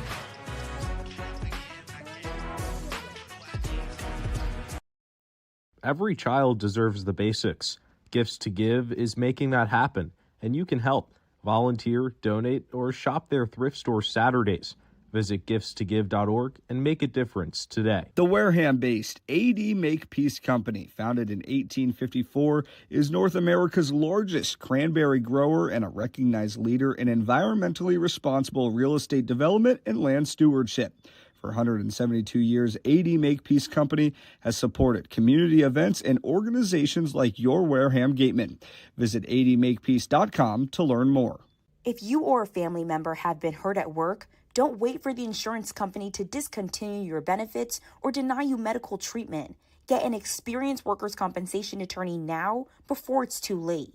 The lawyers at Reddy, Kiernan, and McNally LLP have been practicing workers' compensation law for many years and are experts in the field of workers' compensation law. Having the advantage of retaining an attorney early on may make all the difference in your case. Know your rights, be prepared, and contact Reddy, Kiernan, and McNally LLP today. The firm is located at 267 Main Street in Wareham.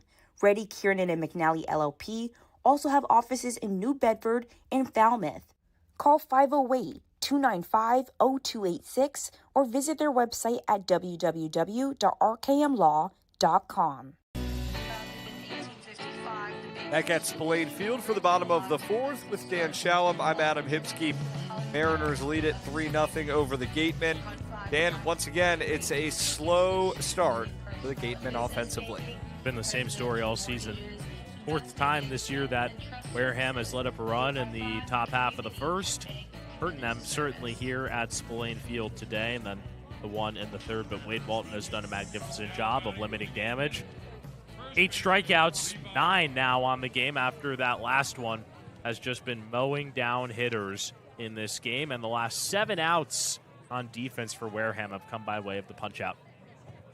First pitch to Levi Clark is down and in. The Gatemen have totaled 2 hits today, consecutively from Drew Rogers and Cohen Nikolai, who are both due up in this inning.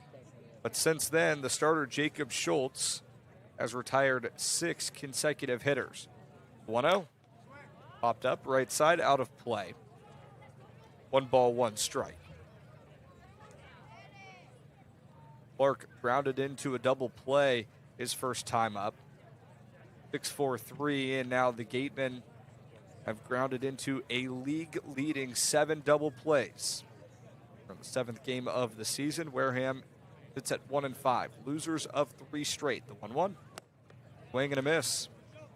Clark behind 1-2. Gatemen trying to get back on track, go in front of the home crowd at Spillane Field. Wareham did pick up its first win of the summer here at Spillane. 1-2, breaking ball in the dirt. Nice take from Levi Clark. Saw that curveball get Foster Apple on the inside corner last inning. This time, Levi Clark holds his swing, and it's 2-2. Getting things off. First baseman, 2-2 pitch is cut on and missed. Not a great start for Levi Clark. He's 0 for 2, and there's 1 away. Schultz has his 4th strikeout of the evening. 0 for 11 now on the season. Really been a struggle for Clark. needs to find some more competitive at-bats, and been there for a reason. But having some unfortunate luck so far. Drew Rogers was in a similar position to Levi Clark. Heading into the game yesterday at Hyannis, he takes a first pitch strike inside corner. But heading into the game was 0 for 8. Did not record a hit in his first time up, went 0 for 9.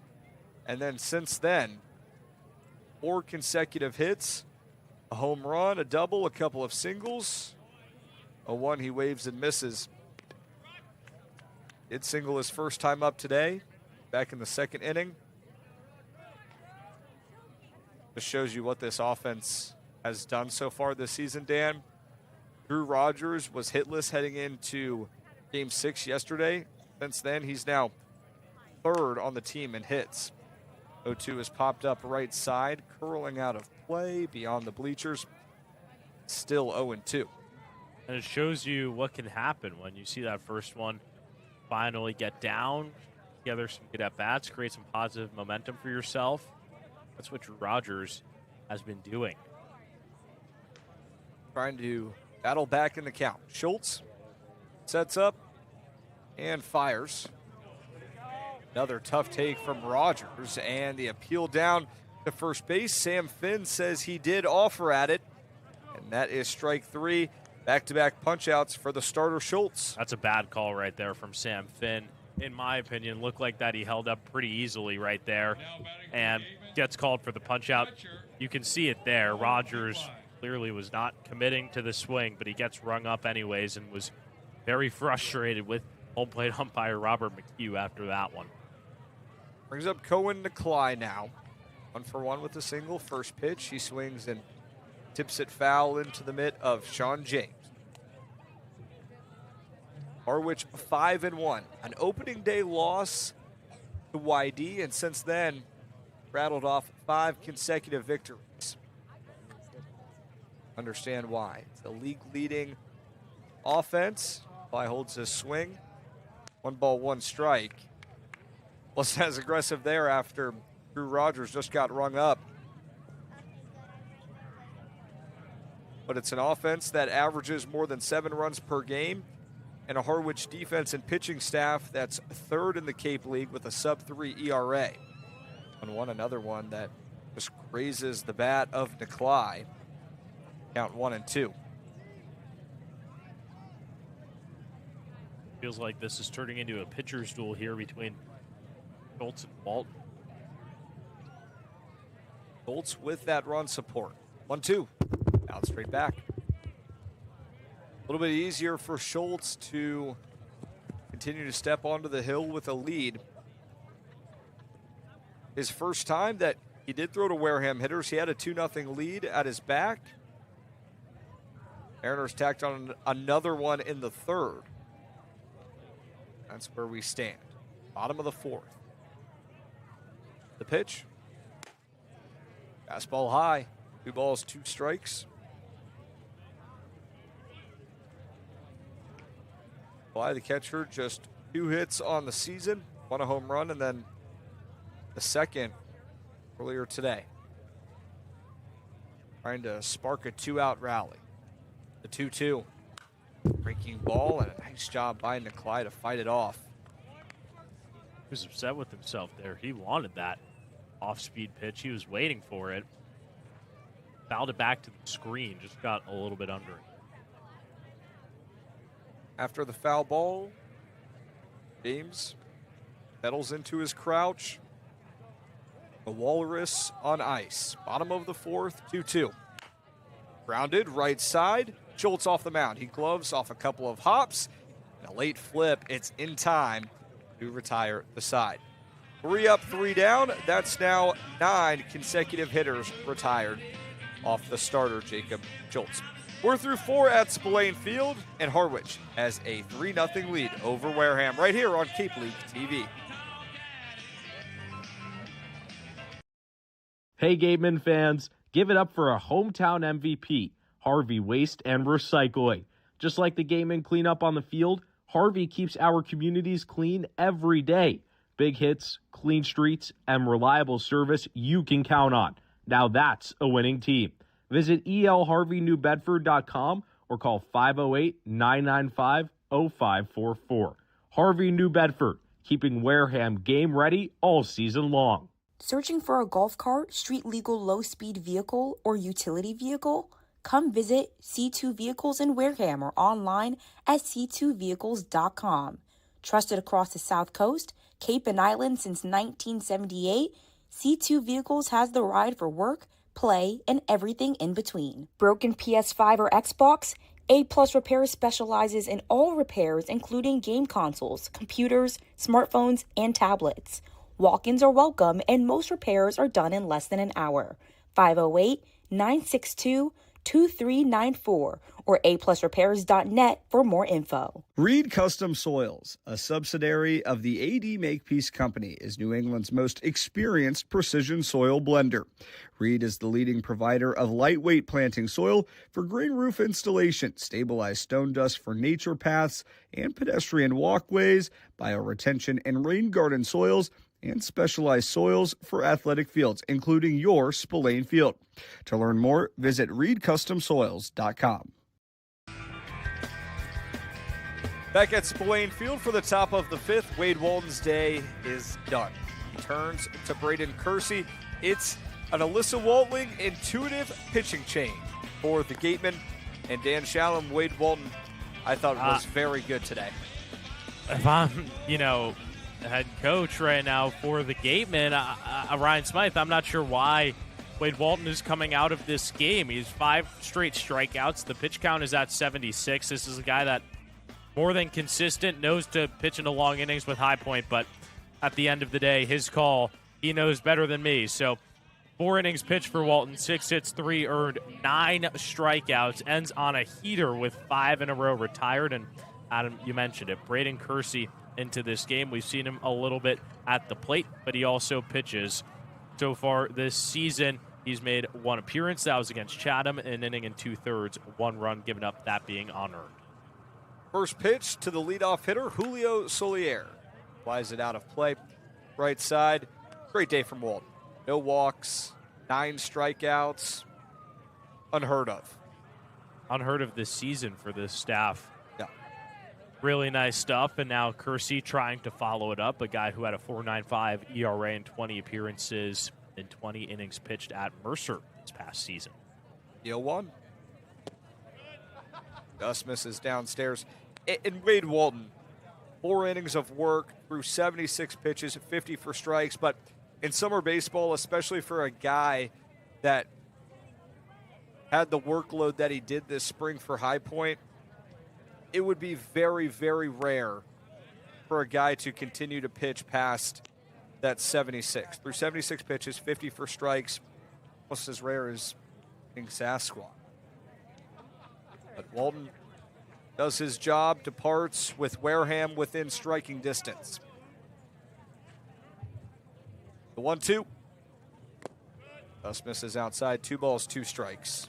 And it was kind of an outing where he knitted everything together. It started off with those 2 runs, and then over time starts to find the flow, ties it all together. It's a very nice outing with 9 strikeouts, the most by a Gateman so far this season. 2-2. Gus misses outside. Kersey's first battle of the day. And Solier works the count full.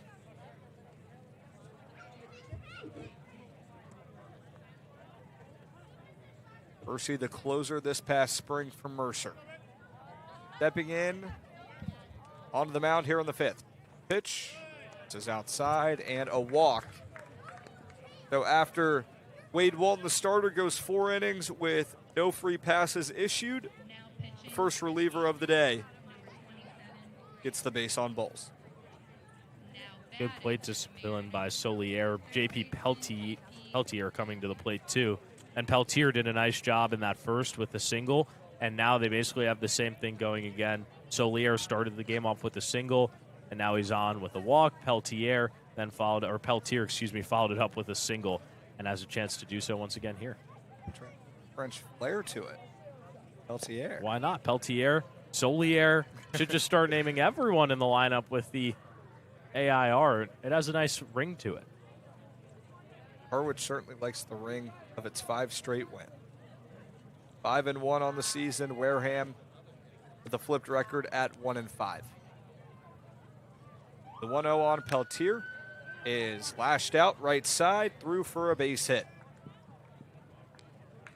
2 singles on the day for J.P. Peltier, and there are 2 aboard in the top of the 5th, leading 3-0. And it's the same thing that happened now in the first inning to Wade Walton. 2 runners aboard, no one out. A nice job by Peltier just shooting it over to the right side through the hole. That was similar to his single back in the first inning as well. Didn't overcomplicate anything and just put the ball in play. Good things happen, and a hot bat coming to the plate now for Harwich with a runner in scoring position. It's Ty Smolinski, the shortstop, 2 for 2 today. An RBI single in the first, base hit and scored back in the third. Percy steps off to regain his footing. 1-0. Comes set, a deep breath. Big at bat here to Smolinski. Head in the count 1-0.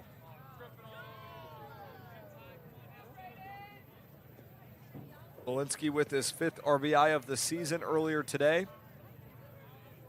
Opened this game scoring up. 1-0 Mariners. Top of the first. 1-0 from Kersey. This is inside. 2 balls, no strikes. Kersey pitching for the 2nd time this summer and for the 2nd time at Spillane Field. Walton was in such control. These Harwich hitters. Has to feel good for them to see a new arm after Walton just dominated them. 2 balls, no strikes. The pitch, swing and a miss. An uncomfortable cut from Ty Smolinski. Kersey now tries to keep him off balance. That's uncharacteristic right there as well. Smolinski. Fielder from Kansas State. 4 strikeouts. Making his 7th start of the season, and another cut. That tan, quite frankly, was ugly. Just went to the breaking ball in the dirt, and that's the same pitch that Kersey threw. He uses the slider 35% of the time. Puts it there in back-to-back pitches. 2-2, nobody out, runners on first and second. Kersey trying to work around some traffic. Grounded right side and foul. Linsky ready to attack. Turns on one, hit too early. Count remains 2 balls, 2 strikes. Linsky batting third, a mainstay at the top of the Harwich order.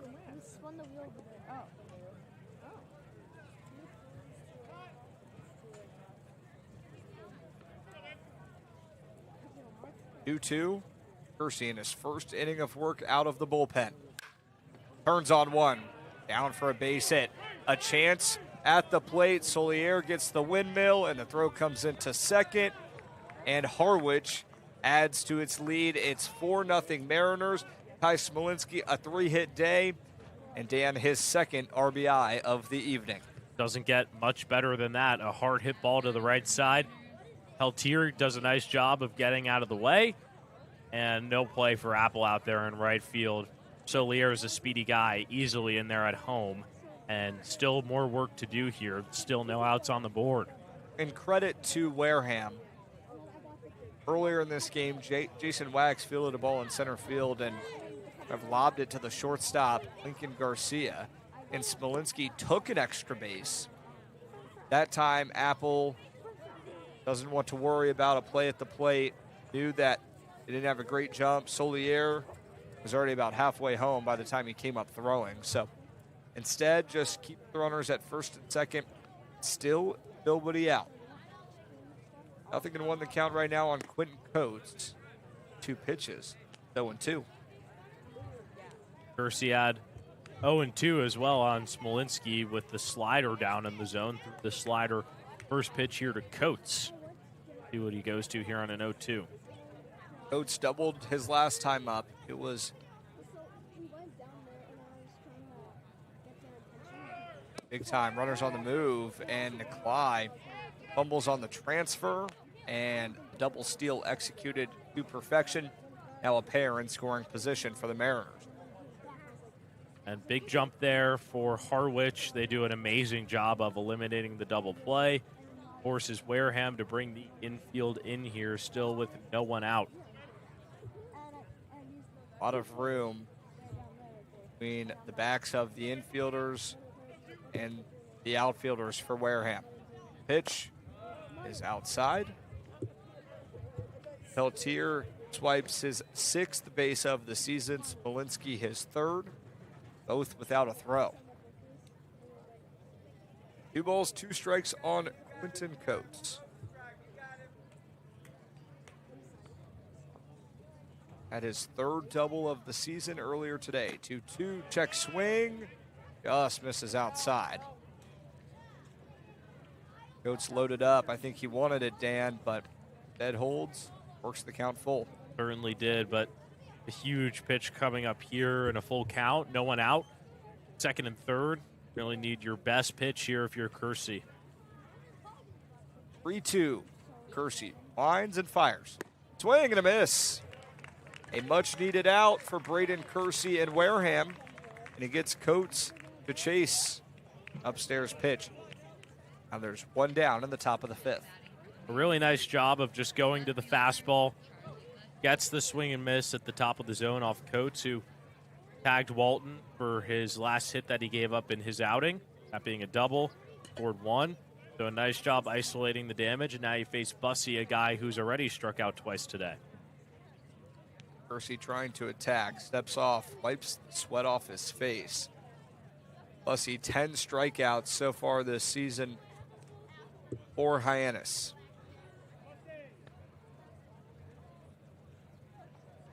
Now Kersey comes set, infield still drawn in. Old strike. Bussey, like you said, a guy that's already struck out 2 times today. Behind 0-1. In a battle here against Kersey. This is a big spot for Harwich to really get into cruise control. They can tack a couple on. 4-0 Mariners lead. Hit on the ground left side. Elam goes home. Play at the plate is in time. And nice job. Cade Elam has played a great game defensively over at third base. A couple of putouts, now his 3rd of the day. It keeps another run off the board. Still 4-0 Mariners, but Wareham keeps the deficit at what it was prior to the at-bat. And you just saw it there on the replay. At the end of the day right there, Smolinski goes over to third base. Peltier tried to get in under the tag, tried to go for the swim, doesn't make it there, is tagged out at the plate. So again, more nice defense and a nice 5-2 put out right there from Elam, limiting damage, and Wareham just an out away from getting out of this inning with nothing on the board after there was 2nd and 3rd with no one out. Mound visit for the Gatemen, bringing the entire infield in. But Cade Elam, a really nice job defensively, making just his 2nd start at third base today. He's been stout like the Great Wall of China. Great defense from the third base. Certainly has. He's been challenged a lot in this game 3 different times. A 3-for-3 average for him. He's really been like a whale over there at third base today, getting big, knocking the ball down, making some effective plays. Oh, comparing him to a whale is not the most speedy type of comparison, but he has been flexible with his body as well, knocking balls down, staying with the play, and finishing. Brian Garrity steps in now. Left-handed right fielder, 0-for-2 with 2 strikeouts. He swings at a first pitch fastball and skies it to center field. Wax camps under it, and he makes the play for the 3rd out of the inning. But not before Harwich tacks on another run. It's 4-0 Mariners. 2 hits, 1 run, no errors in the field, and a pair left on the base paths for Harwich. Through 4.5, we're halfway home between the Mariners and Gatemen. We'll be back on Cable TV. Cranberry Federal Credit Union stands apart by combining the heart of a community-driven credit union with the spirit of an educator. We don't just offer banking. We teach, guide, and support every step of the way, ensuring our members gain the confidence and financial stability to thrive. With deep local roots and a commitment to lifelong learning, We're more than a financial institution. We're a partner in your success. Finding a good personal injury attorney is very difficult.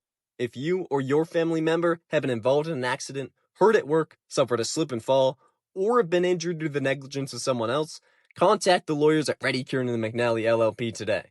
They are experienced trial attorneys who practice in all the courts in the Commonwealth. The firm has been recognized by Best Lawyers in America for outstanding legal representation. Contact Reddy Kieran and McNally LLP today. The firm is located at 267 Main Street in Wareham. Reddy Kieran and McNally LLP also has offices in New Bedford and Falmouth. Call 508-295-0286 or visit their website at www.rkm-law.com. Cranberry Federal Credit Union has been proudly serving the community of Wareham since 1962. Please check out our rates for your borrowing needs. For the parents of children, explore a Cranberry Kids Club account and its 5% annual percentage rate for the first $500 deposited. Cranberry Federal Credit Union. We are harvesting financial success. Back at Spillane Field for the bottom of the fifth. And Shalam, I'm Adam Hipsky. Harwich leads Wareham 4-0, but now a chance for the Mariners to try and keep the deficit at 4, and it's Brian Matischat, right-handed reliever in the transfer portal from Sacred Heart. And Shalam, it's a Gatemen offense that hasn't been great to start the year, and a good chance for Brian Matischat to bring together a good outing. Certainly, and I mean, you see the numbers on your screen. This is the averages for the Wareham lineup tonight in their college season combined compared to what it has been with the team, and you can see the staggering difference. It is about 110 difference points between the averages. It's really been a struggle between the two sides here for the Gatemen to find the footing, but the college numbers show you that all the potential is there in order to get there eventually. Talking about potential, Lincoln Garcia lines one over the third baseman's head and a single for the shortstop. Great job from Lincoln Garcia, leadoff man aboard. And Dan, that's Garcia's first hit in 3 games. That's good for him to break through, and he just takes the ball middle of the plate, lays it over the head of the third baseman, dunks into left field, and now another leadoff base runner for Wareham to play with. So the Alyssa Watling intuitive pitching change for Brian Matischat. Not an ideal start for him. Then Nate Nowitzki. He swings at a first pitch and pops it foul. And Matischat was pitching for Sacred Heart this past season, currently in the transfer portal, looking for a new home. In 13 games started, over 80 and a third innings, a 6.61 ERA, 41 strikeouts, 20 walks, 16 home runs given up. He's a guy that has pitched a lot of innings for the Pioneers this past season. Made one start with Harwich last season, and in that 4 innings, no earned runs. And it's a 4-pitch mix for him with the fastball topping out at 91. 0-1. Outside. The other being cutter, changeup, curve as the 3 secondary pitches. Now Garcia going at that first pitch. Barreled up on it. 1-1 the count. Wareham trying to start its climb back into this game. Grounded foul right side. Vitsky behind 1-2. Second baseman from Arizona is 0 for 1 today. Has recorded a hit in consecutive games, both singles, one against YD and the other one last night on the road at Hyannis. 1-2 the count. Pitch grounded right side, a chance for 2. O'Leary goes to second for 1. Smolinski tries to throw back, but Nowitzki beats it out, and the covering Matischat off the mound couldn't corral. So Nowitzki reaches on a fielder's choice, and there are 1 out. It was a little bit complicated to get back to the bag there for Matischat. Struggled to get over to first base after O'Leary fielded it, threw it to second. Still the right play in that scenario to go and get that lead runner, but would have liked O'Leary to obviously step on first. But all good. You pass the baton over to Kate Elam and Jason Wax, the bottom of the order here if you're Harwich. a chance now that you've cut down Garcia to get out of this inning with a 0. Katie Elam digs in. He bats 8th tonight. Not the first time that he has stepped to the right-handed batter's box with runners on. Swings in. That was the first pitch out of play. Struck out looking to end the second inning. Granted 2 in scoring position. And Dan Wareham struggled in those situations yesterday and today already 0 for 3. Been a true struggle, and haven't had anyone in that position now since second inning. Really been hard for them to manufacture any type of runs. After Schultz had a brilliant outing where he went 4 innings with just 2 hits, no runs, and 4 strikeouts. Bad after a quick check on Nowitzki at first. Deals, hit on the ground, right side, and past the glove of Solier. And Cade Elam has his first hit of the summer. And it's a 1-out single that puts 2 aboard in the bottom of the 5th. And you hope that that one for Cade Elam has the same effect that it did on Drew Rogers. Just hits the ball over to the right side. Too far for Solier to make the play. And Wareham with another runner now into scoring position after the single by Cade Elam. And hopefully this guy can break his slump and bring a runner home. Everybody knows what Jason Wax is capable of. He's 0 for 1 today. Right on left. Wax 0 for 16 this season. He takes, it's outside for ball 1. What a great opportunity for the center fielder to try and break through.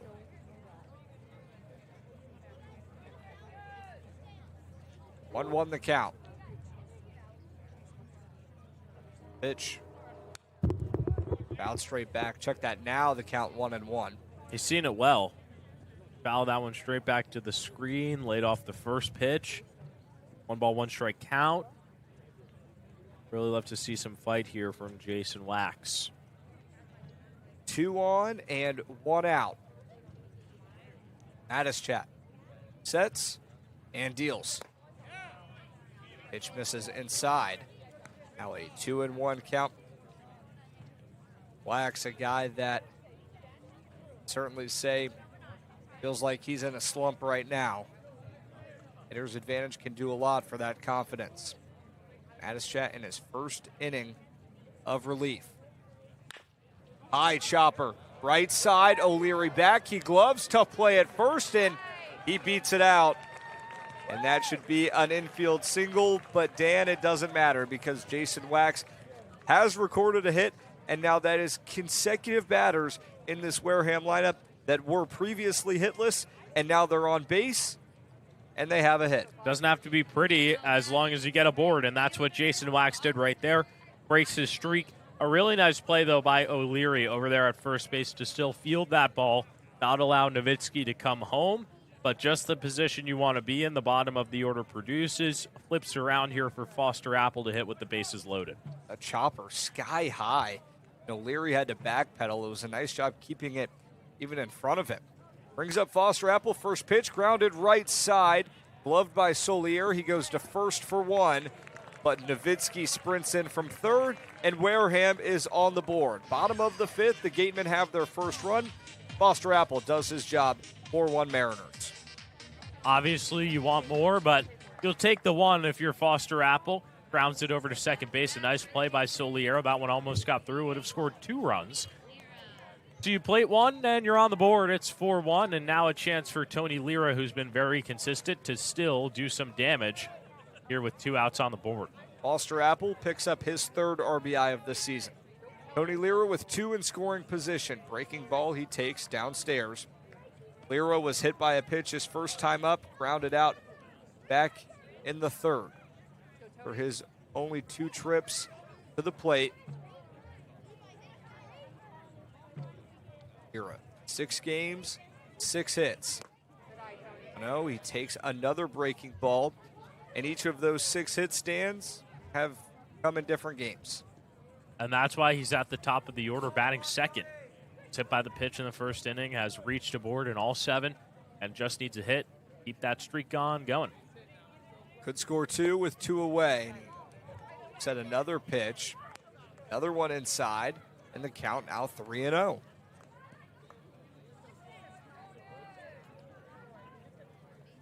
That last run snaps Wareham's scoring drought. Had previously gone 9 2/3. Foster Apple's RBI ground out. 3-0 is cranked left center field, and Kirikoff sprints in to make the play on the run. So Wareham strands a pair into scoring position, but not before the Gatemen get on the board. It's 4-1 Mariners as we've played 5 at Spillane Field.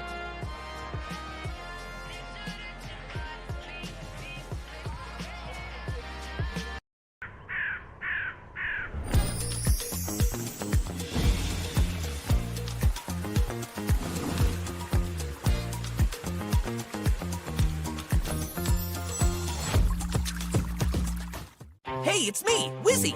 Water Whiz is the ultimate vacation.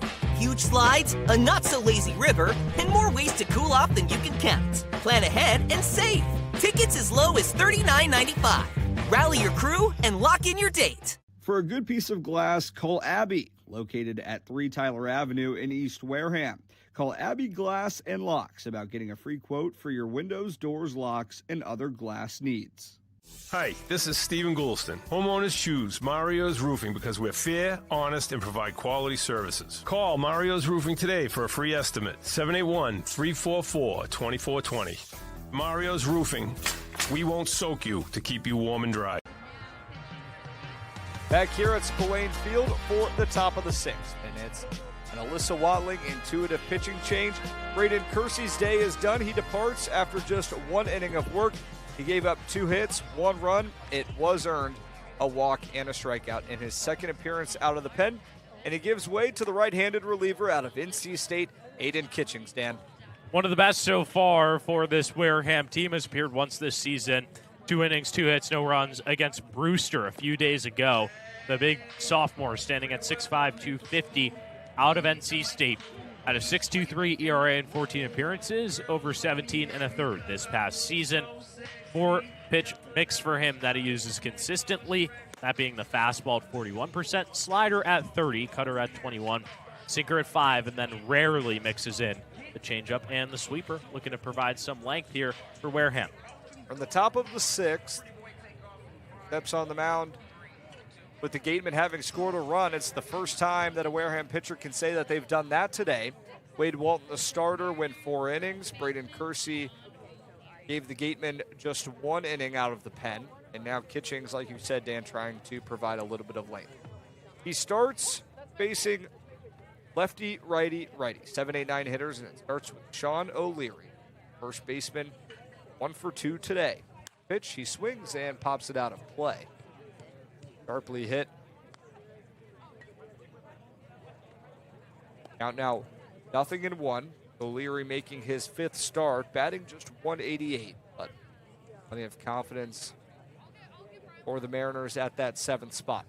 A 1, and he fouls another one. This time stays within the yard, raises the netting, counts 0-2. Nice job by Kitchings to start off of just pounding the zone. 2 pop-ups into foul territory and looks to put him away here. The 0-2. Bounces in the dirt. 1 ball, 2 strike. Mariners with 2 runs in the first inning. They added another in a third. And their 4th run of the day came in the 5th. 1-2. Grounded left side and past Garcia for a single. O'Leary with 2 hits today. And Harwich as the leadoff man aboard for the 4th time this evening. This lineup is just so solid, and nothing out of the ordinary there from Aiden Kitchings. The ball slapped over to the left side. Gave up 2 hits against Brewster. Didn't phase him, though. Gave up 0 runs. Now faces Sean James, who's 0 for 2 today, making his Cape Cod debut. First righty that Kitchings has faced.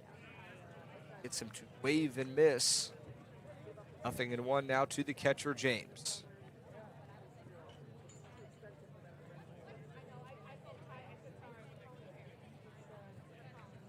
O'Leary on first. The 1 hit up the middle, off of Kitchings. He goes to second for one. Garcia tries to spin it. It's in time. 1-6-3. An excellent job by Aiden Kitchings to keep his composure. And Wareham, a great play defensively. The bases are clear, and there's 2 down in the top of the 6th. Finally, the Gatemen get a lucky break. This one goes off of the leg of Kitchings.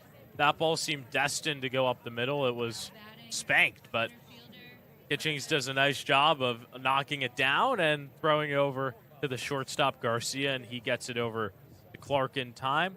A nice double play executed by the Gatemen defense.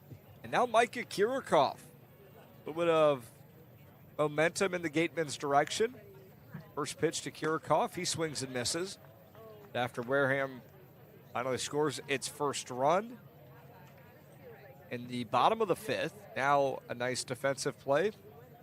One of the better ones we've seen from the Gatemen this season. 0-1 pitch.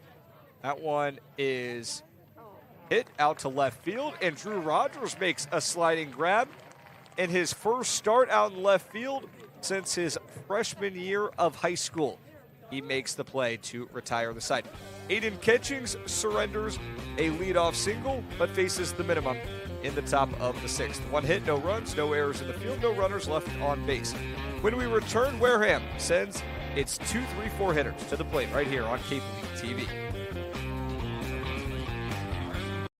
Cranberry Federal Credit Union stands apart by combining the heart of a community-driven credit union with the spirit of an educator.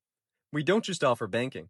We teach, guide, and support every step of the way, ensuring our members gain the confidence and financial stability to thrive. With deep local roots and a commitment to lifelong learning, we're more than a financial institution. We're a partner in your success. Finding a good personal injury attorney is very difficult. If you or your family member have been involved in an accident, hurt at work, suffered a slip and fall, or have been injured due to the negligence of someone else, contact the lawyers at Reddy Kiernan and McNally LLP today. They are experienced trial attorneys who practice in all the courts in the Commonwealth. The firm has been recognized by Best Lawyers in America for outstanding legal representation. Contact Reddy Kiernan and McNally LLP today. The firm is located at 267 Main Street in Wareham. Reddy Kiernan and McNally LLP also has offices in New Bedford and Falmouth.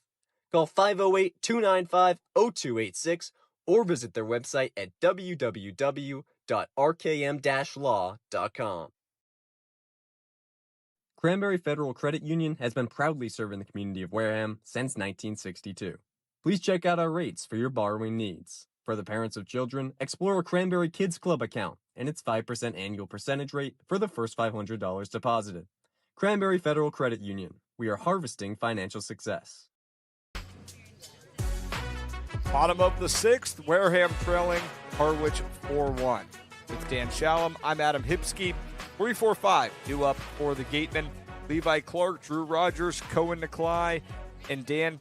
It's an offense that now trying to score in consecutive innings, and that has certainly been a rarity throughout this losing streak. It's been a big problem. They have really not been able to do so, and that's why Wareham has been on this losing streak.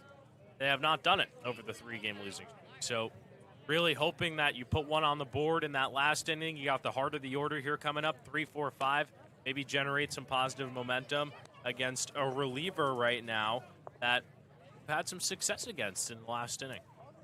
Saw on that graphic, 2 of the 3 games, kind of the glaring issue that plagued the Gatemen was runners in scoring position. And today, and really no difference. It's 1 for 6 so far for Wareham offensively. Had the bases loaded last inning with 1 out, just scratching across a singular run.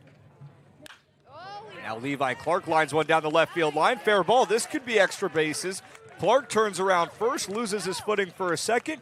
Throw comes into Smolinski, and Levi Clark has his first hit of the season, and it's a double to lead things off in the bottom of the 6th.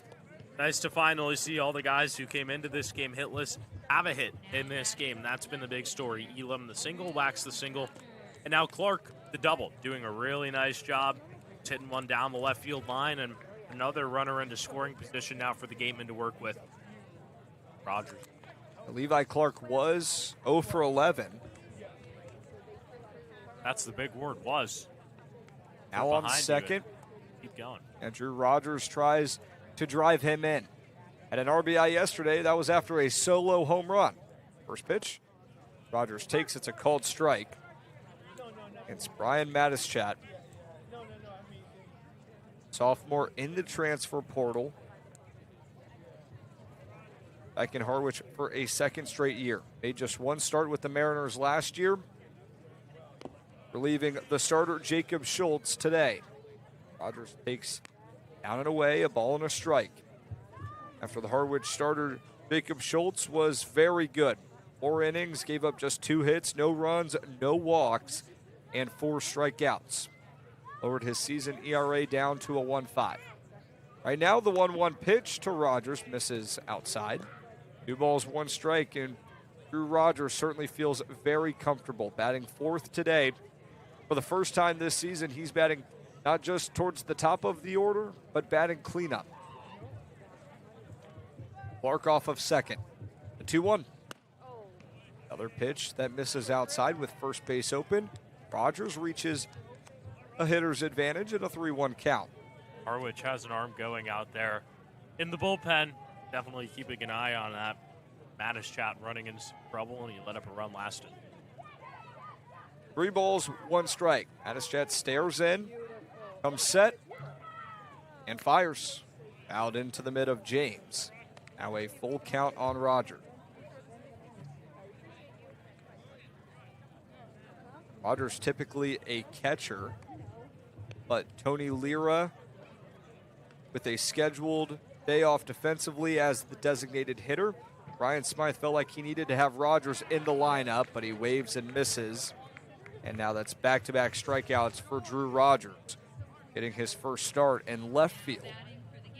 But there's now 1 away, and Brian Matischat has his first strikeout of the day.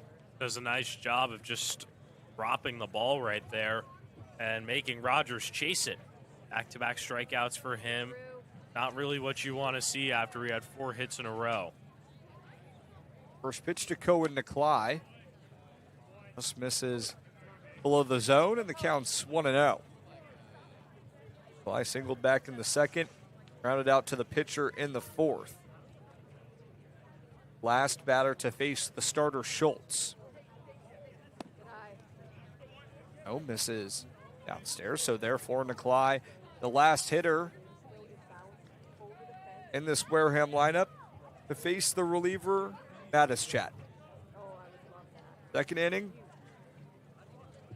gave up the first run of the day for Harwich defensively last inning. 2-0. This is up and away. Struggling to locate here a little bit. Same misses as it was to Rogers. High and away. So far, in Matischat's relief outing, 3 hitters for the Gatemen who were previously hitless here in 7th game of the season have recorded hits. Cade Elam being the first, Jason Wax the second, and then Levi Clark in this inning. Leadoff double, the 3-1. This is beneath the bottom rail, and Cohen Nicolai draws the walk, and Wareham now has 2 on and just 1 out in the bottom of the 6th. Really nice stuff right there from Cohen Nicolai, battling in that at-bat as now James trots out to the mound to talk Matischat. Like the two are a little bit on a different page right there as he kept missing high and away. First time that James is catching, and first time that Matischat is on the bump. For Harwich, hear this? So, sense that they're a little bit same wavelength. Again, Garcia's turn to try and keep the line moving. Snapped a 3-game hitless streak in his last at-bat. Line drive single to left with 2 on and 1 away. He swings, grounds it left side, snared by the third baseman Peltier. He goes to second for 1. The throw to first is in time. Harwich has been outstanding in the field defensively. They spin their second double play of the evening, and it strands a threat for the Gatemen. Harwich leads it 4-1 through 6 from Spillane Field.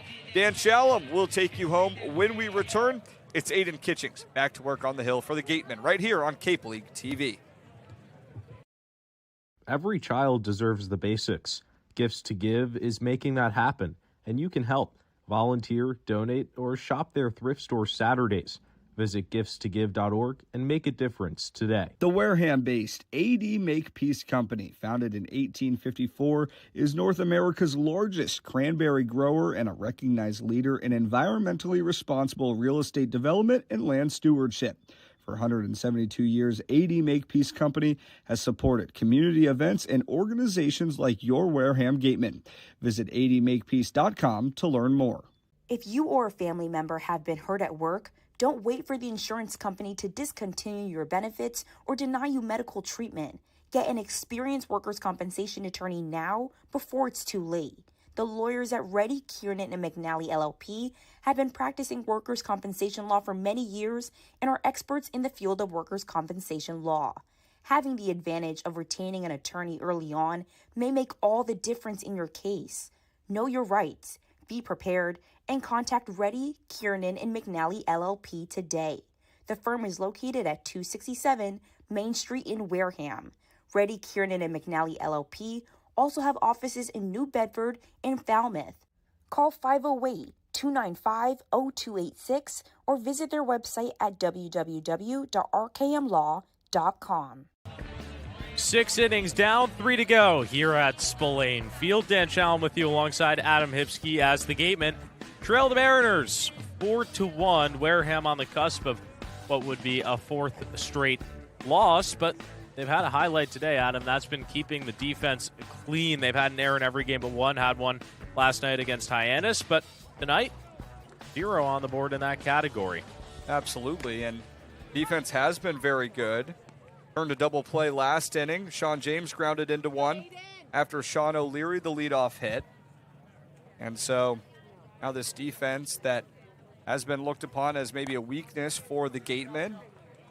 Now today, it hasn't really been that has prevented Wareham from winning. It's kind of once again the offense not capitalizing when opportunities present themselves. Certainly the offense has been sluggish. Aiden Kitching still out on the bump here. Second inning of relief facing the top of the order.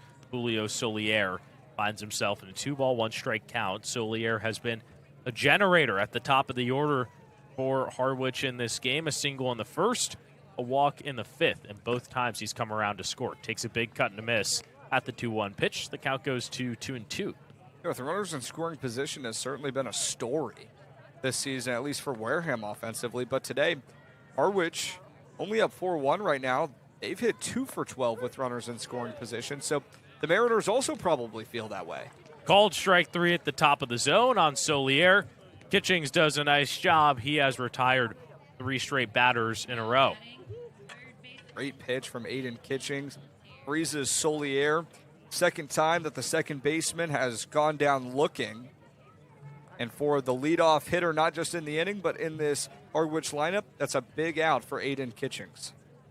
Kitchings gets the first batter here in the top half of the 7th, and now J.P. Peltier trots in. He, like Solier, has reached base twice in this game with 1 strikeout, and both have come in the 1st and the 5th inning. A pair of singles for him on the evening. 1-0 misses way outside. 2 balls and no strikes. Bullpen trying to do a nice job. They followed up Wade Walton, who tossed 4 innings of 3-run ball with 9 strikeouts, the most by a Gateman this season. Braden Kersey let up a run in the 5th, and since then it's been all Kitchings.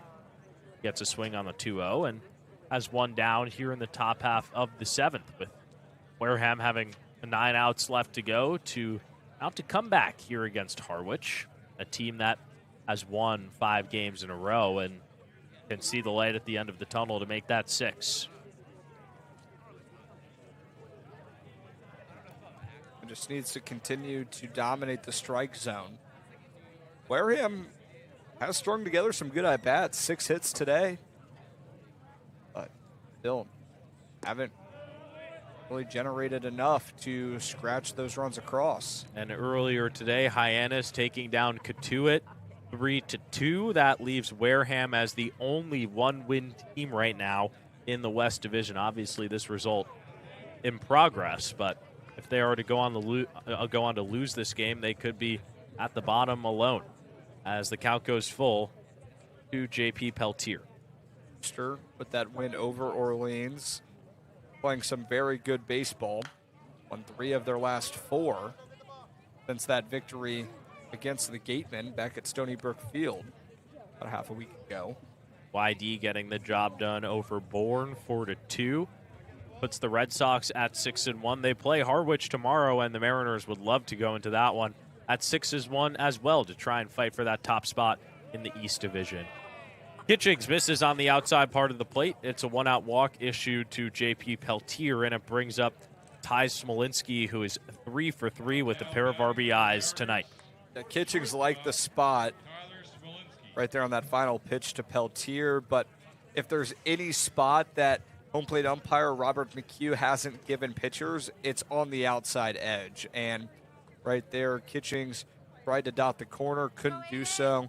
Now he's got a very, very tough battle with Ty Smolinski, who has proved to be pretty much the toughest out throughout this Mariners lineup. Right on left. Peltier over at first base. Kitchings will give a look on him. Just wants to keep him close. There. Already has a stolen base. That came in the 5th. But all the way to 3rd before the inning ended. First pitch, cut on and missed from Smolinski. The guy who has been trending in the right direction for Harwich, the Kansas State sophomore, who had a .339 batting average with the Wildcats this past season. Generating that same offense here for Harwich as he spanks the ball into right field. Apple on the run. He makes the play. And there's 2 down.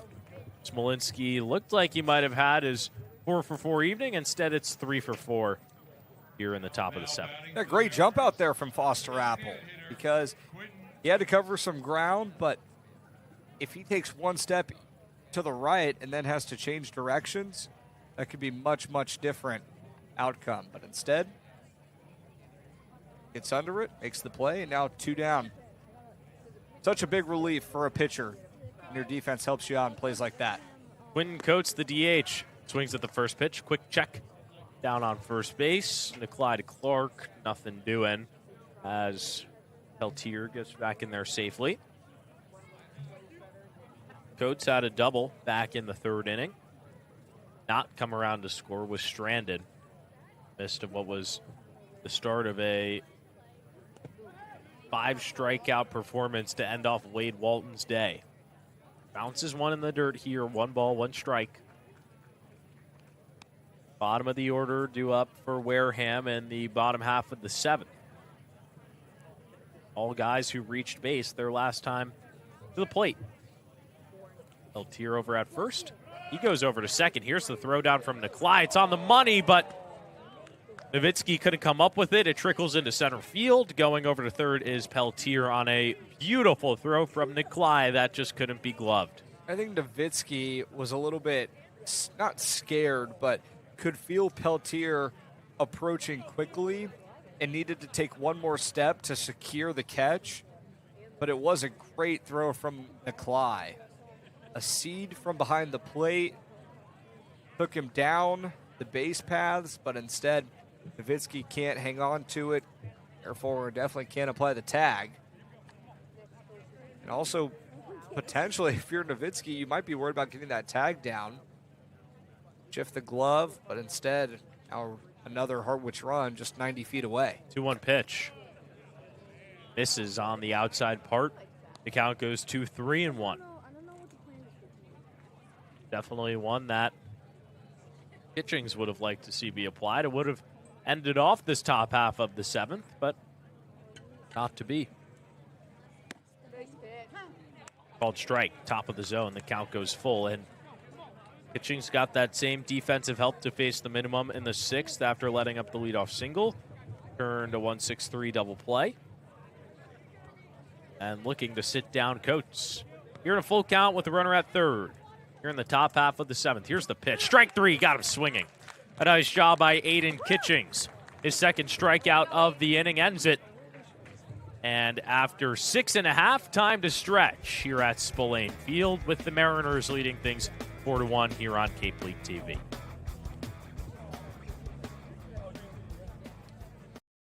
Hey, Gatemen fans, give it up for a hometown MVP, Harvey Waste and Recycling.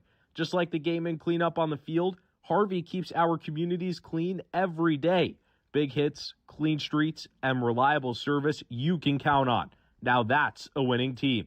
Visit elharveynewbedford.com or call 508-995-0544. Harvey New Bedford, keeping Wareham game ready all season long. Searching for a golf cart, street legal low-speed vehicle, or utility vehicle? Come visit C2 Vehicles in Wareham or online at c2vehicles.com. Trusted across the South Coast, Cape and Island since 1978, C2 Vehicles has the ride for work, play, and everything in between. Broken PS5 or Xbox? A+ Repair specializes in all repairs, including game consoles, computers, smartphones, and tablets. Walk-ins are welcome, and most repairs are done in less than an hour. 508-962-2394 or aplusrepairs.net for more info. Reed Custom Soils, a subsidiary of the AD Makepeace Company, is New England's most experienced precision soil blender. Reed is the leading provider of lightweight planting soil for green roof installation, stabilized stone dust for nature paths and pedestrian walkways, bioretention and rain garden soils, and specialized soils for athletic fields, including your Spillane Field. To learn more, visit reedcustomsoils.com. Bottom half of the 7th here in Wareham as the Gatemen trail 4-1, looking to mount a comeback. We take a look at some scores around the Cape. The Hyannis Harbor Hawks getting another win, starting to pull away from Wareham at the bottom of the standings. Yeah, 2 straight for the Harbor Hawks after the win yesterday. Back in the win column once again today.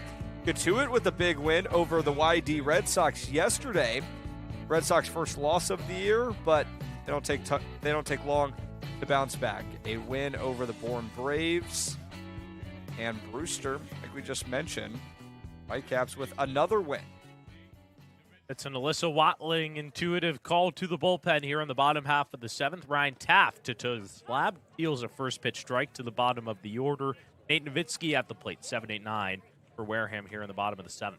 Ryan Taft, the 6'1", 240-pound right-handed redshirt junior in the transfer portal searching for his new home. It would be his 3rd school in 4 years. He started out at Fairfield, then went to Siena where he just finished up his last season. He made 14 appearances for the Saints, started 5 games, so a little bit of a half-and-half role between starter and a bullpen. Pitched to a 3.82 ERA with 32 strikeouts across 37 2/3 innings of work. A 4-pitch mix for the righty. Fastball, slider, changeup, and a cutter for Ryan Taft. Finds himself in a 2-1 strike count here against Nate Nowitzki. The bottom of the 7th. Feels a nice strike. Brian Matischat leaves the game with 2 innings pitched, 4 hits, 1 earned run, 1 walk, and 1 strikeout. That run came in the 5th inning, and Wareham had a chance to add another one after Levi Clark doubled to start off the 6th, but they leave him stranded on base. This one bounces in the dirt. Nowitzki was saying that it hit his right foot. He was looking for the hit by pitch. Head coach Ryan Smythe out of the dugout.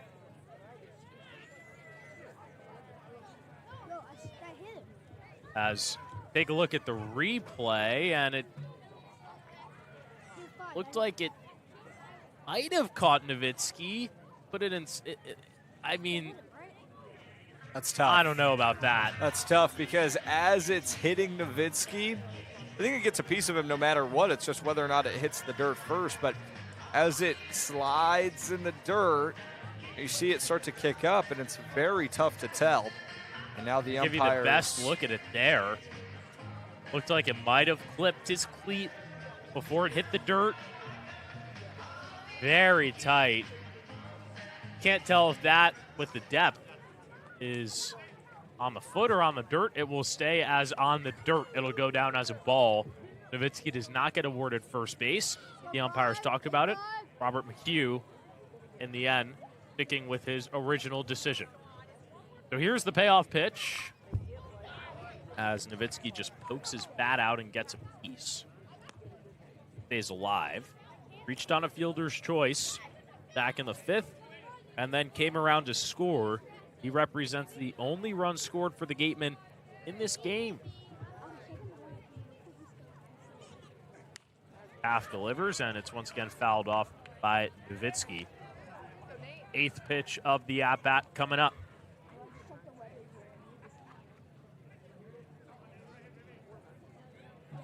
Really nice job from Nate Nowitzki here. Trying to make sure it pays off. Payoff, cut and a miss for strike 3. Nowitzki battles long and hard, but eventually loses the fight. And there is one down here in the bottom half of 7th. And Taff is a guy who appeared in a career-high 13 games this past season. 2024 had 10 appearances. 25, 12, and then got in 13 this past year. And the ERA was magnificent. It was a 6.89 in 2025, and then bumped that down to a 3.82 this past season with 32 strikeouts, which was a career high for him.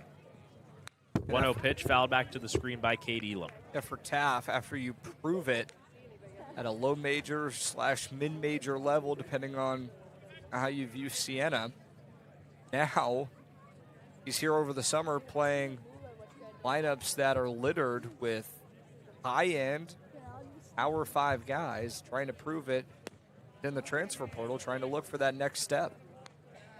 Certainly trying to impress the scouts in attendance as he looks for a new home. Going against the third baseman that just found his first hit of the season in Cade Elam. Last trip to the plate. 2-1. Poked out of play. Behind the plate.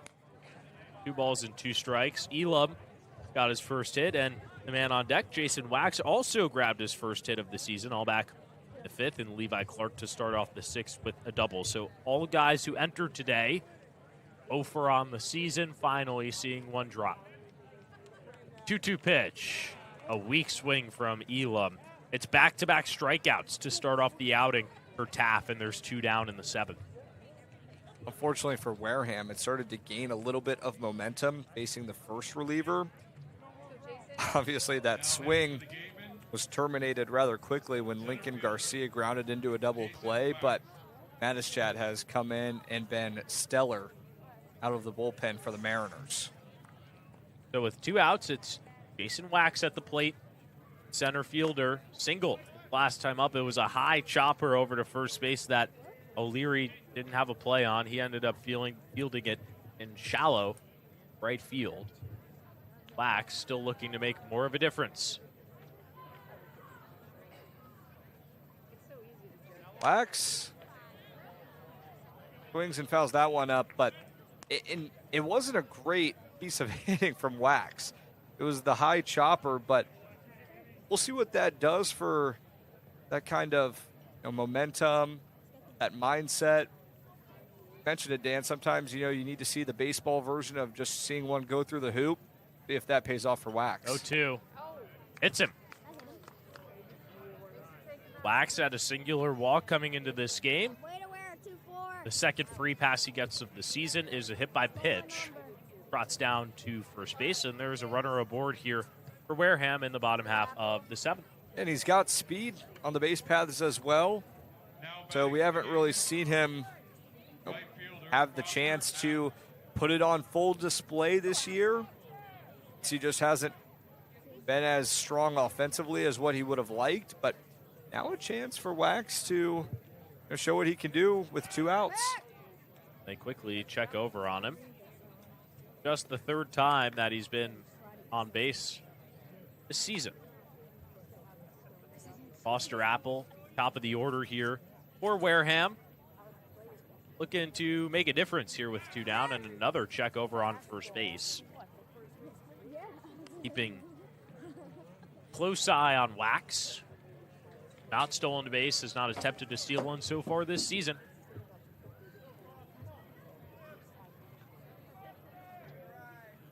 Here's the pitch.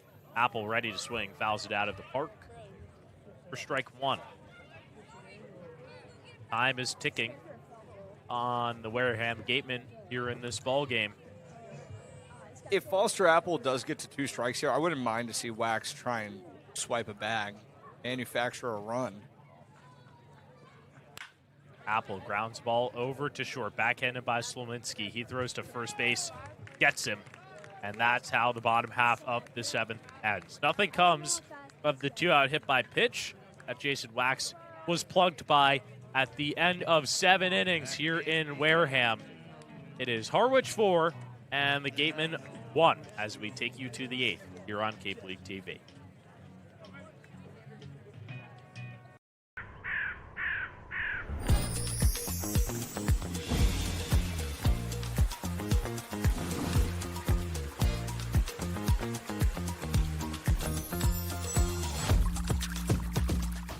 Hey, it's me, Wizzy. Water Whiz is the ultimate vacation. Huge slides, a not-so-lazy river, and more ways to cool off than you can count. Plan ahead and save.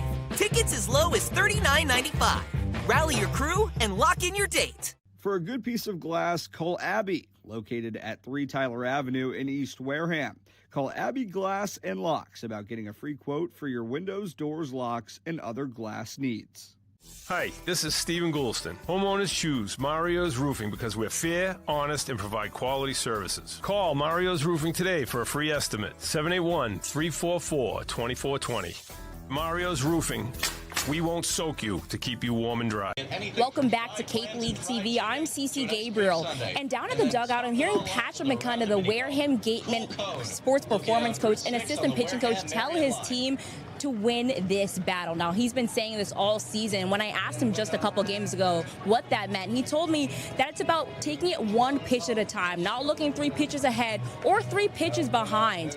Now, one of the biggest issues and rather obstacles he told me about is simply getting to know each other as a completely new roster. I just talked to Gateman, Mark Brissy, and Jackson Hoyt, and they told me that they spend time off the field, maybe going ahead and getting some chilies or playing hacky sack, playing Mafia on the bus, or maybe a little bit of Love Island too. And these are all things Patrick McKenna said allow them to help know more about each other as a team and to most importantly trust each other so that the connections off the field can translate onto the field. It's been one of the best showings so far. Only 1 fielding error. It's been a great game. I'm going to send things back to you guys. Now batting for the Mariners. Thanks so much, CeCe. Appreciate your reporting throughout the game. As always, it is 5, 6, 7 due up here for Harwich in the top half of the 8th. 12 outs in this ball game to go. Still Aiden Kitchings out there for Wareham. This is 3rd inning of relief and looking to put up another 0 back-to-back for him so far. He's been doing a magnificent job facing Bussey, who weakly taps one over to the first base side. It's a run to the bag. Clark wins it, and there's 1 down. That's an underrated play defensively if you're Levi Clark, because that ball died on him.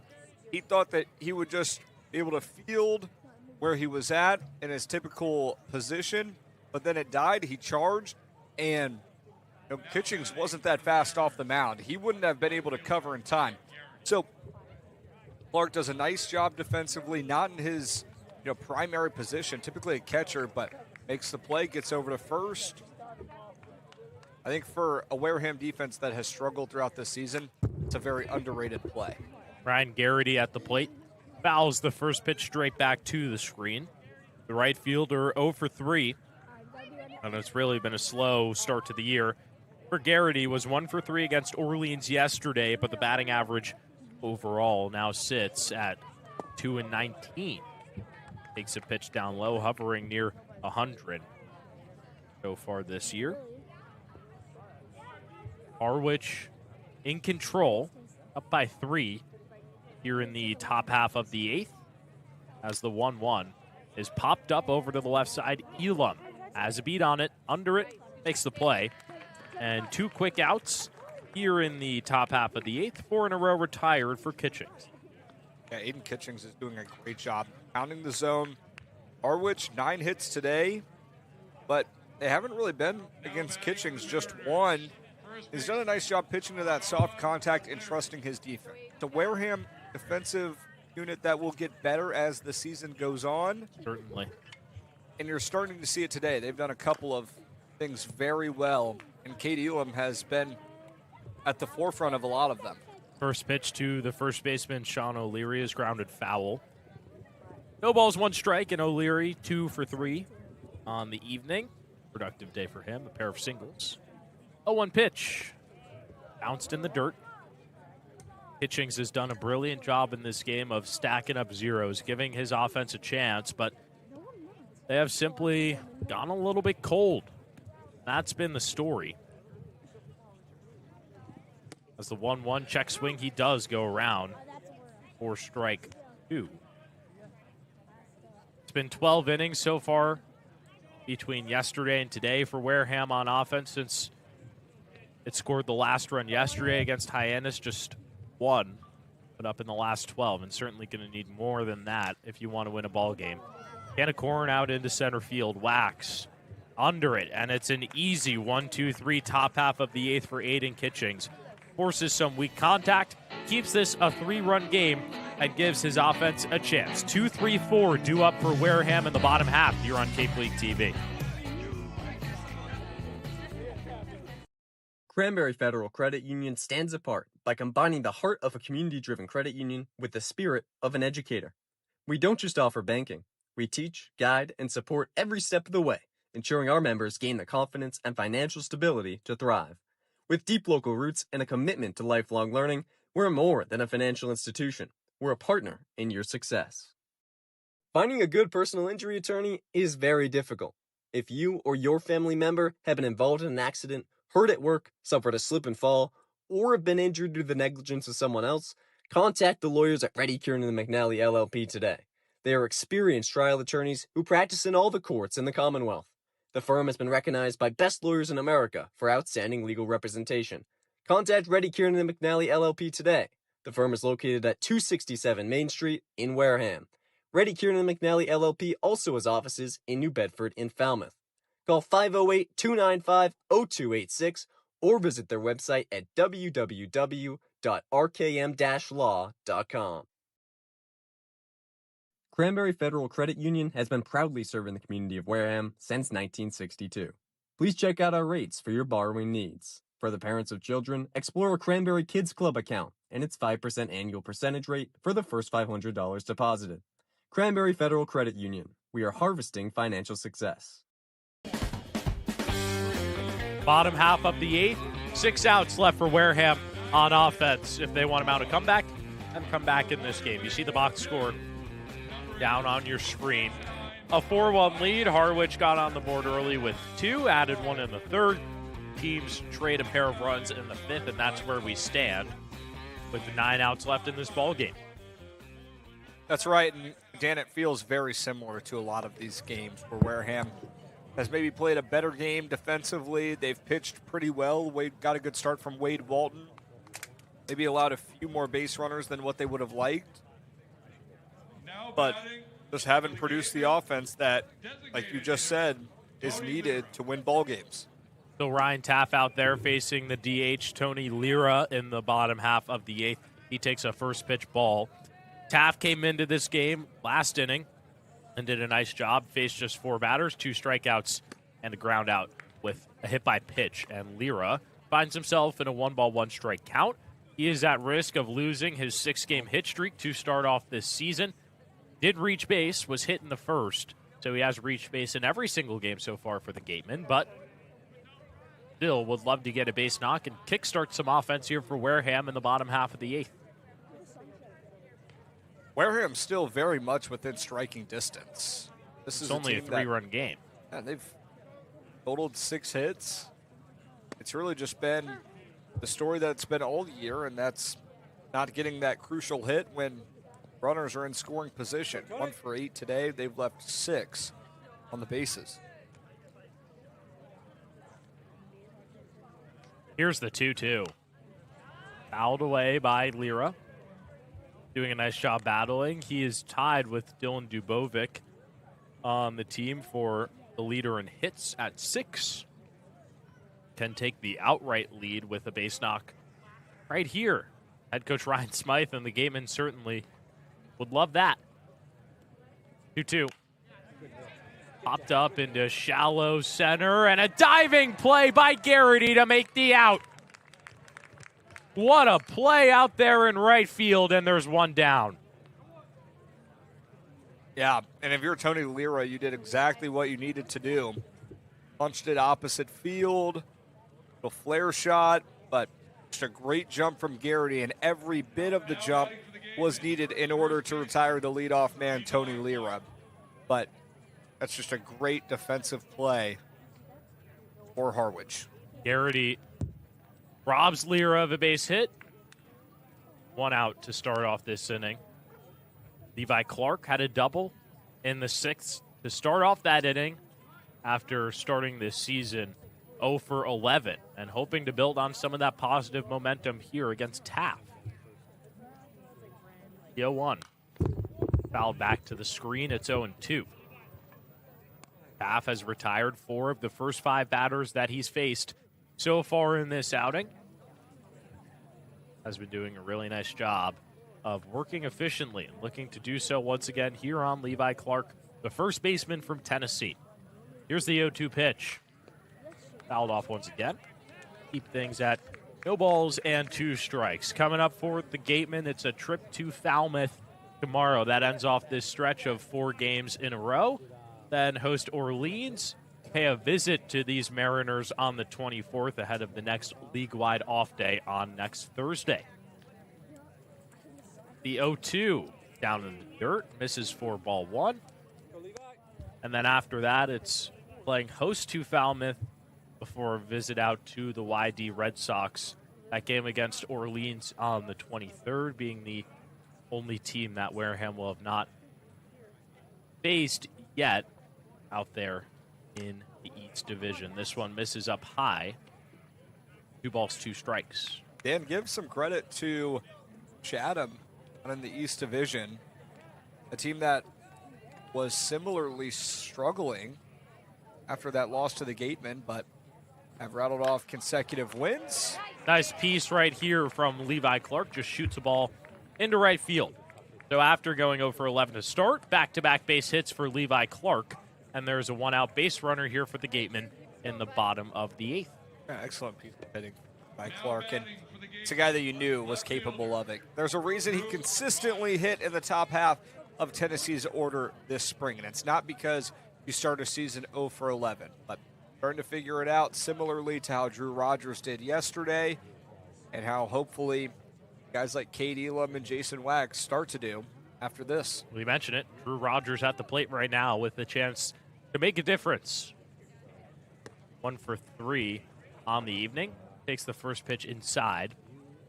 Singled back in the second. That was his 4th consecutive base knock, and then back-to-back strikeouts since then. Looking to pick it up here against the righty Taft. Give a check over on Clark. Not going anywhere.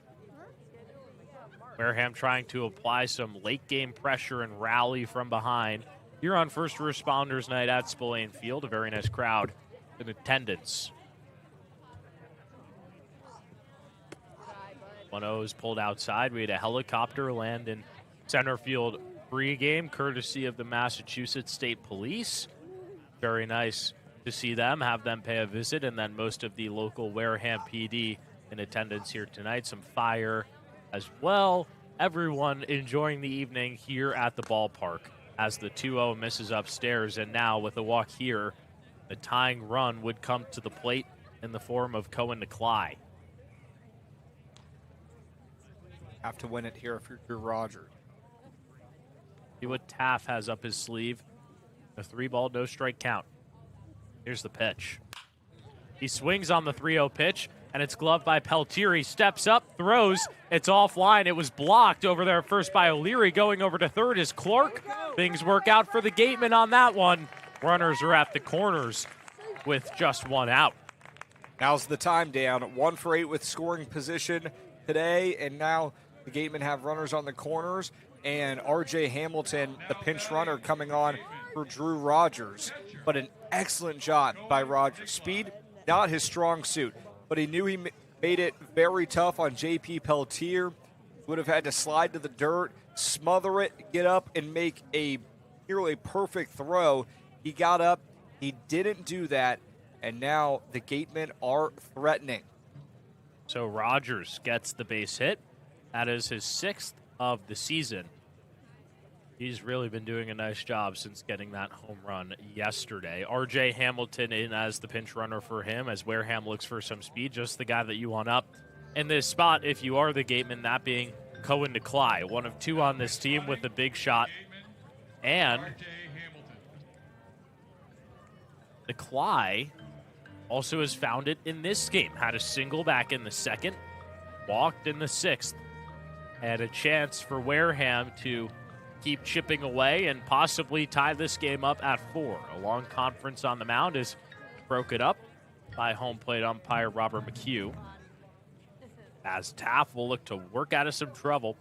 Only faced 4 batters in that 7th inning, but has led up back-to-back singles here in the 8th after the diving stop from Garrity on the fly ball for the first out of this inning. Taft looks down at his wristband, gets the sign. Here's the pitch.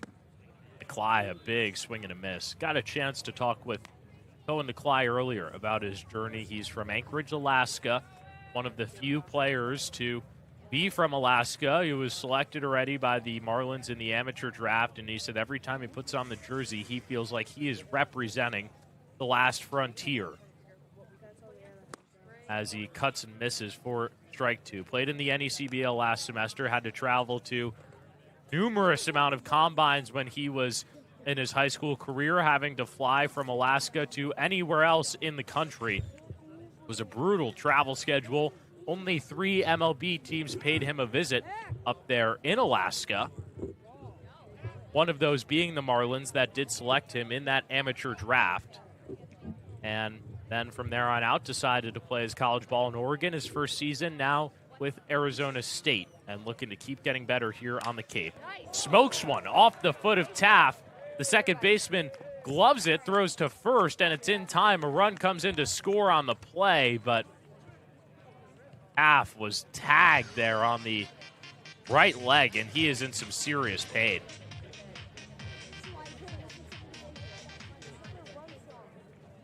And no doubt about it. And Taft shaken up. At least he's up to 2 feet. Still a nice response for the Mariners to at least record the out. He immediately went to his feet after getting hit by that ball. And you can see it in some bad pain. Clark comes in to score on the play and makes this a 4-2 ball game overall. R.J. Hamilton to second on the play. And Taft is just going to walk around the bump. And we don't have perfect ears, Dan, but he just said something that got a chuckle out of a majority of those, the entire infield brought in, members of the athletic training staff, his manager. It's officially scored as a 1-4-3 putout because it originally went off of the leg of Taft before Solier picked it up and threw it over to O'Leary for the out. So after the RBI 1-4-3 line out, it'll bring Lincoln Garcia to the plate, still with the chance to do some damage. He does represent the tying run in this ball game, and R.J. Hamilton is over at second base with 2 down. Plenty of speed with Hamilton on second. 2 outs. He's on the move on contact. Base hit. You have to imagine, make this a 1-run game. Takes a first pitch strike. Clearly the ball on his leg not affecting him too badly. Interesting day for Garcia at the plate, grounded out on a fielder's choice back in the 2nd. A single in the 5th before grounding into a 5-4-3 double play in the 6th. Pokes his bat out, fouls it back to the screen. No balls and 2 strikes with 2 outs on the man who just transferred from Texas Tech over to Texas. You can see the TT on his helmet. Moving over to the Longhorns for next season. Taft ready with the 0-2. Here's the pitch. Garcia just gets a piece. Sends it foul over to the right side, and we speak of Texas, a team that was in the College World Series out there in Omaha. Oklahoma taking the first game of the College World Series 9-3 over North Carolina earlier this afternoon. Yeah, I thought that caught a lot of people by surprise. Sooners struck early. North Carolina looked like they would be unstoppable at the plate, but then the Sooners were great late. And Garcia goes down swinging.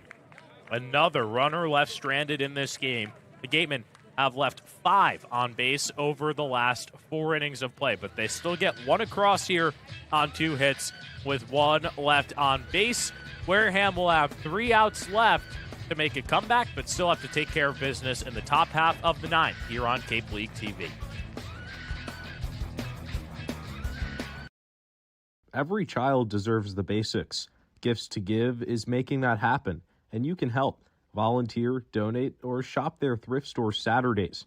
Visit giftstogive.org and make a difference today. The Wareham-based AD Makepeace Company, founded in 1854, is North America's largest cranberry grower and a recognized leader in environmentally responsible real estate development and land stewardship.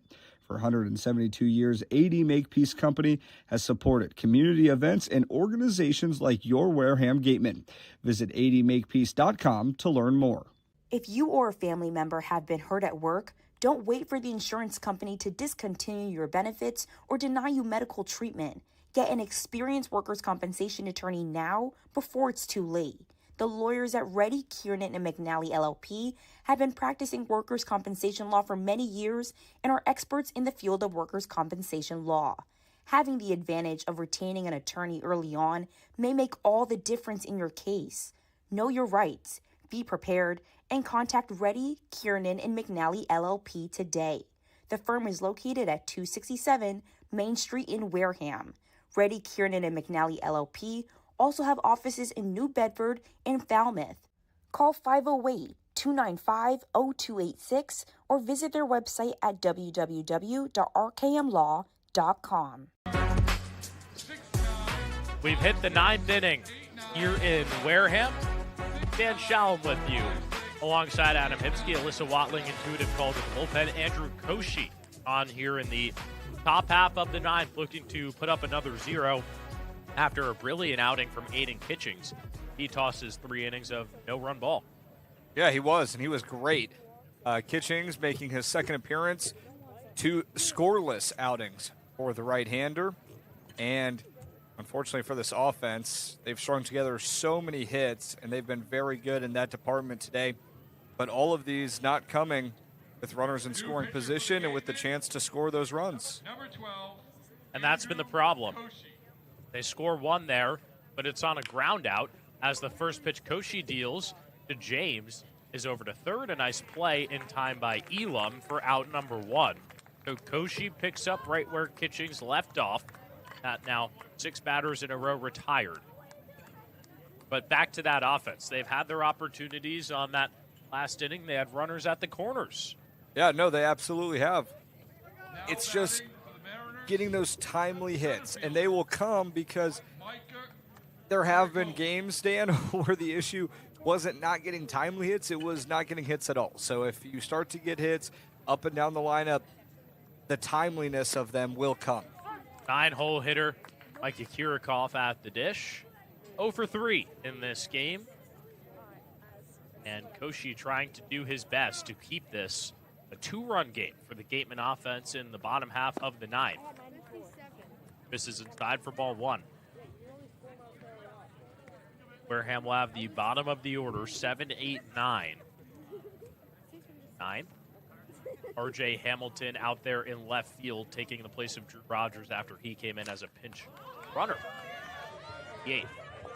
Popped up behind the plate and out of play. 1 ball, 2 strikes with 1 out. YD standing at 6-1 will play these Harwich Mariners tomorrow, and Harwich looking to match that record at 6-1, currently 5-1. And that lone Mariners loss came to the Red Sox. Looking for some redemption. What looks to be a season-long fight at the top. Weak grounder back to Koshi. He fields. He's going to have to take it to the bag himself. waiting an umpire's decision, and he is out.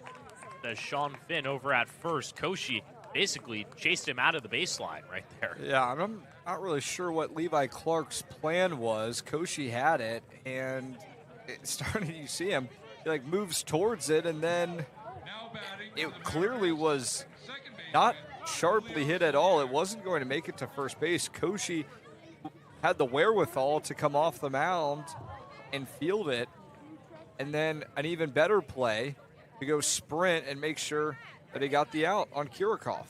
Koshi just 1 out away from producing a no-run 9th inning. Comes set, now deals. First pitch misses inside. Koshi in his last outing against Brewster on the road let up 2 hits, an earned run, a walk, and a strikeout. Looking for a clean 1-2-3 and immediately to get Wareham back up to the plate. Koshi set against Leo Solier. Takes at the top of the zone. Solier's 5th trip to the plate in this game. 1 for 3 with a walk. Both times he's been aboard, he has scored. A big part of why Harwich is leading 4-2. Koshi set, he deals. Gus pulls it on the outside part of the plate. 2 balls, 1 strike. The leadoff man, Harwich.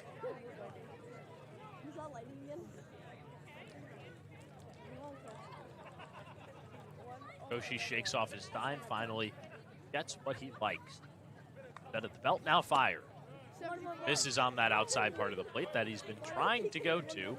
And the count goes to 3 balls and 1 strike with bouts. Top half of the 9th. Harwich has not scored a run since the top half of the 5th. So the Wareham bullpen has been doing a nice job. That all Aiden Kitchings. This ball is chopped over to the right side. Clark loves it, tosses over to Koshi at first, and a nice job by Andrew Koshi here in the top half of the 9th. Goes 1-2-3 and gives the Gatemen a shot. Bottom of the order, 7-8-9 coming up with 2 runs to score in order to keep this game going. Find out how it happens here on Cape League TV.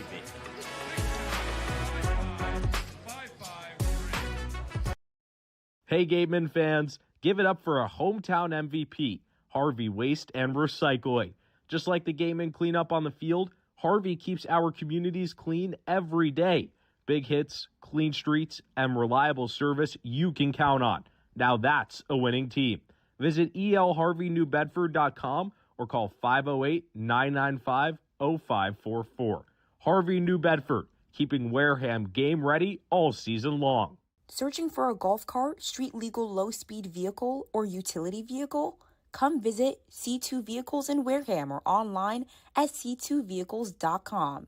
Trusted across the South Coast, Cape and Island since 1978, C2 Vehicles has the ride for work, play, and everything in between. Broken PS5 or Xbox? A-Plus Repair specializes in all repairs, including game consoles, computers, smartphones, and tablets. Walk-ins are welcome, and most repairs are done in less than an hour.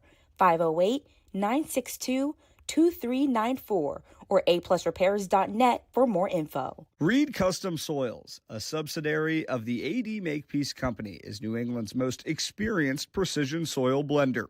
Reed is the leading provider of lightweight planting soil for green roof installation, stabilized stone dust for nature paths and pedestrian walkways, bioretention and rain garden soils, and specialized soils for athletic fields, including your Spillane Field. To learn more, visit reedcustomsoils.com. Bottom half of the 9th, Wareham down to their final 3 outs of the ball game. They look for a comeback here on Cape League TV. Just a reminder that this broadcast is a copyrighted production of the Cape Cod Baseball League. Any unauthorized duplication, retransmission, or other use is strictly prohibited. Bottom of the order here, and it's Alyssa Watling intuitive call to the bullpen as Peyton Soski is on the bump, looking to close out this game and get the save for Harwich. Yes, he is, Dan. Right there, trying to go 3 up, 3 down. 6'4" junior out of Columbia.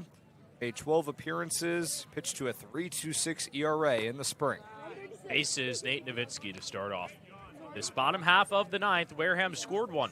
in that 8th, had runners at the corners with just one out, but was only able to scratch across one singular run. 1-0, misses outside, 2 balls and no strikes. Hipsky 0 for 2. Reached on a fielder's choice, came around to score. That was the first run of the game for Wareham back in the 5th. 2-0 pitch. Got back to the screen. Do it again at 2 balls and 1 strike.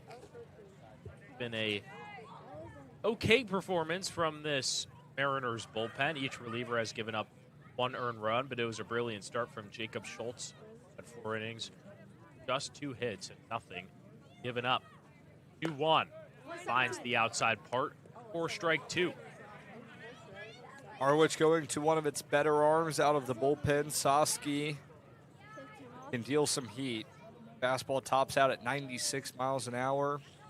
Also has a nasty wipeout slider.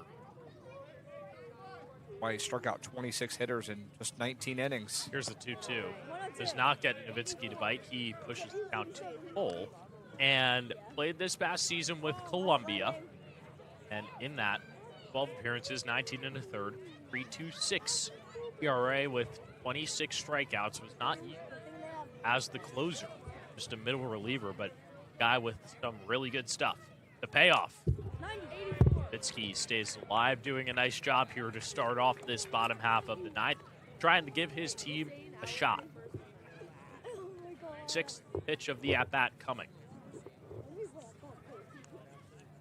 Hipsky taps the plate. I'm set. Oski now ready. Fires. Hipsky pokes it down the left field line. Foul. Got some good wood on that one. Just a little bit late. That's what Nowitzki needs to do here on a full count. Leadoff guy. You want to see as many pitches as possible, not just for his sake, but Cade Elam and Jason Wax, who are on deck. Wax being in the hole.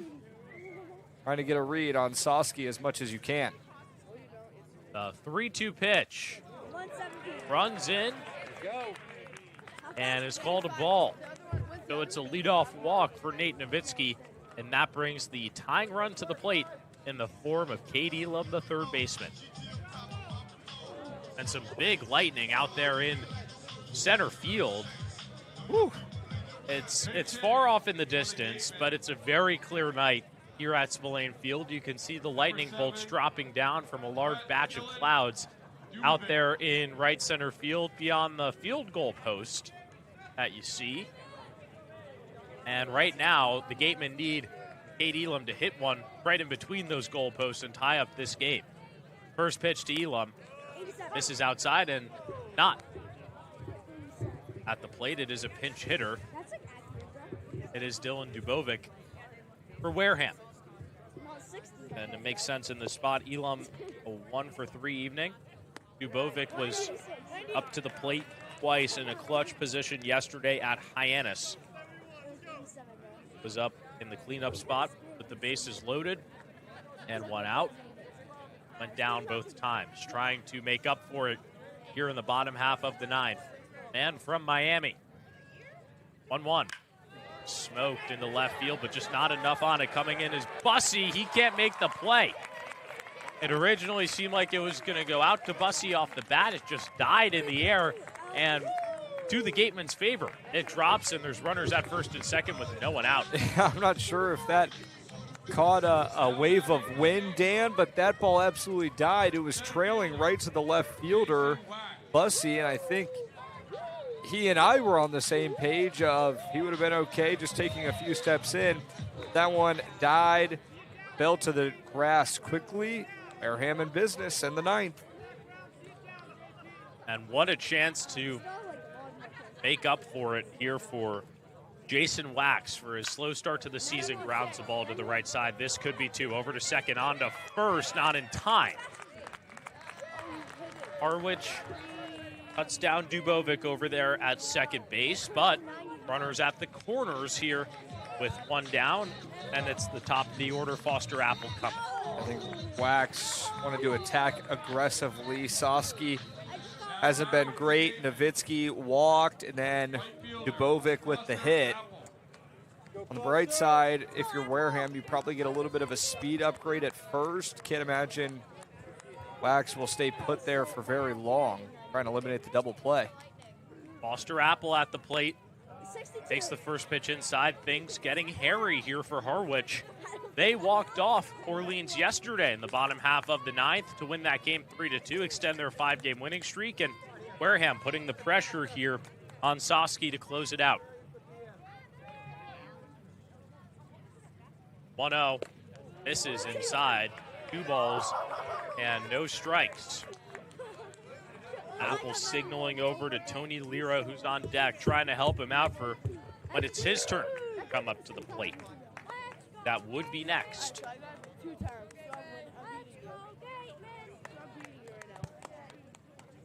2-0. High and away, and the count goes to 3 balls and no strikes. Well, you know you're going to get a strike here if you're Foster Apple. It's just the question of whether to swing or not. They have been aggressive on 3-0 counts. They've swung at 2 of them already today. See what Apple does here. Runners at the corners with the Gatemen trailing by 2. As CeCe just steps off the bump. 72. Ball's time. Now comes set once again. Ready to go against Foster Apple, the sophomore from Stetson who's in the portal. Trying to deliver for the Gatemen. The 3-0. This is on the outside part, and the bases are loaded. We talked about it, Dan. Tony Lira in danger of losing his hit streak. How about right here, right now, for Lira to extend that hit streak to 7 with the bases loaded, trailing by 2. Go-ahead run on base, tying run on second, and scoring position. Wareham 1 for 11 with runners in scoring position, but you can't forget what they did yesterday. They left the bases loaded twice last night. Both times they loaded them with just 1 out. An identical situation to what the Gatemen face right now. Both times it was Dylan Dubovic at the plate yesterday. As we see the walk again and how everything unfolded in this inning. Dubovic dunked one in there. That put runners at first and second. And then Foster Apple walks, and the bases are juiced. Tony Lira can come up in the biggest of ways here for the Gatemen. Trying to do so and give this team some life. First pitch, way outside for ball 1. The Gatemen have been chasing in every single game so far this season. I've only come back once, and that came against Chatham for the only win of the season. That was here at Spillane. 1-0. Lira, big cut and a miss. 4-strike-1. Yeah, he wanted it. Bowski, feel the pressure starting to mount.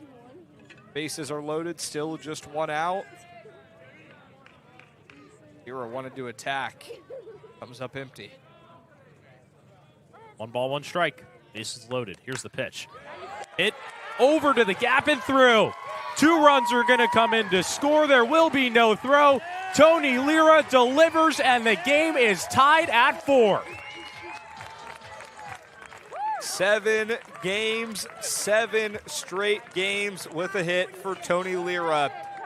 And that's who you want at the plate right now for the Gatemen, swinging an extremely hot bat.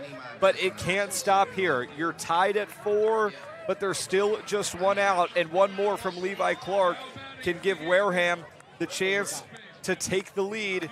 And with Ty Stark, a guy that the Gatemen feel very comfortable with, warming up in the pen, shaping up for a very interesting finish, Dan.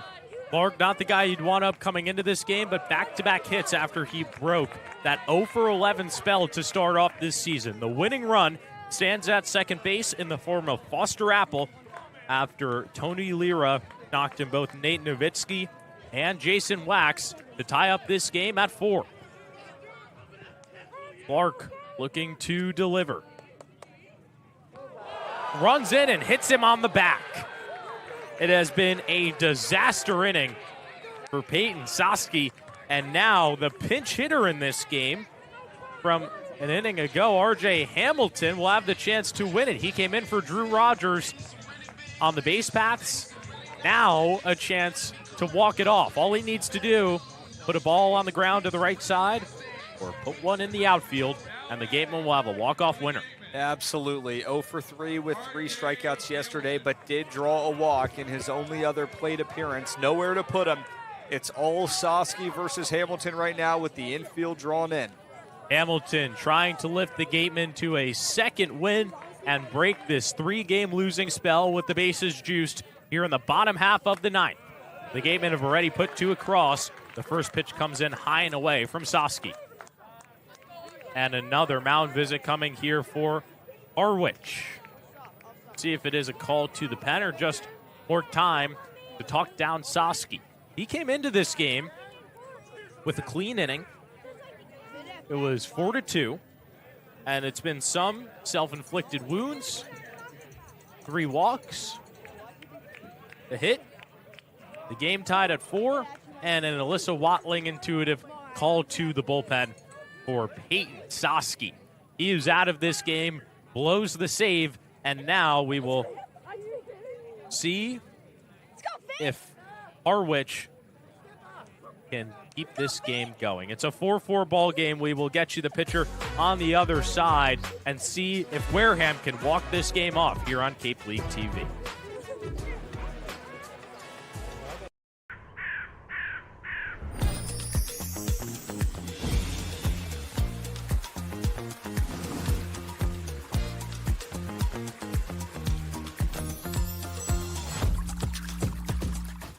Hey, it's me, Wizzy.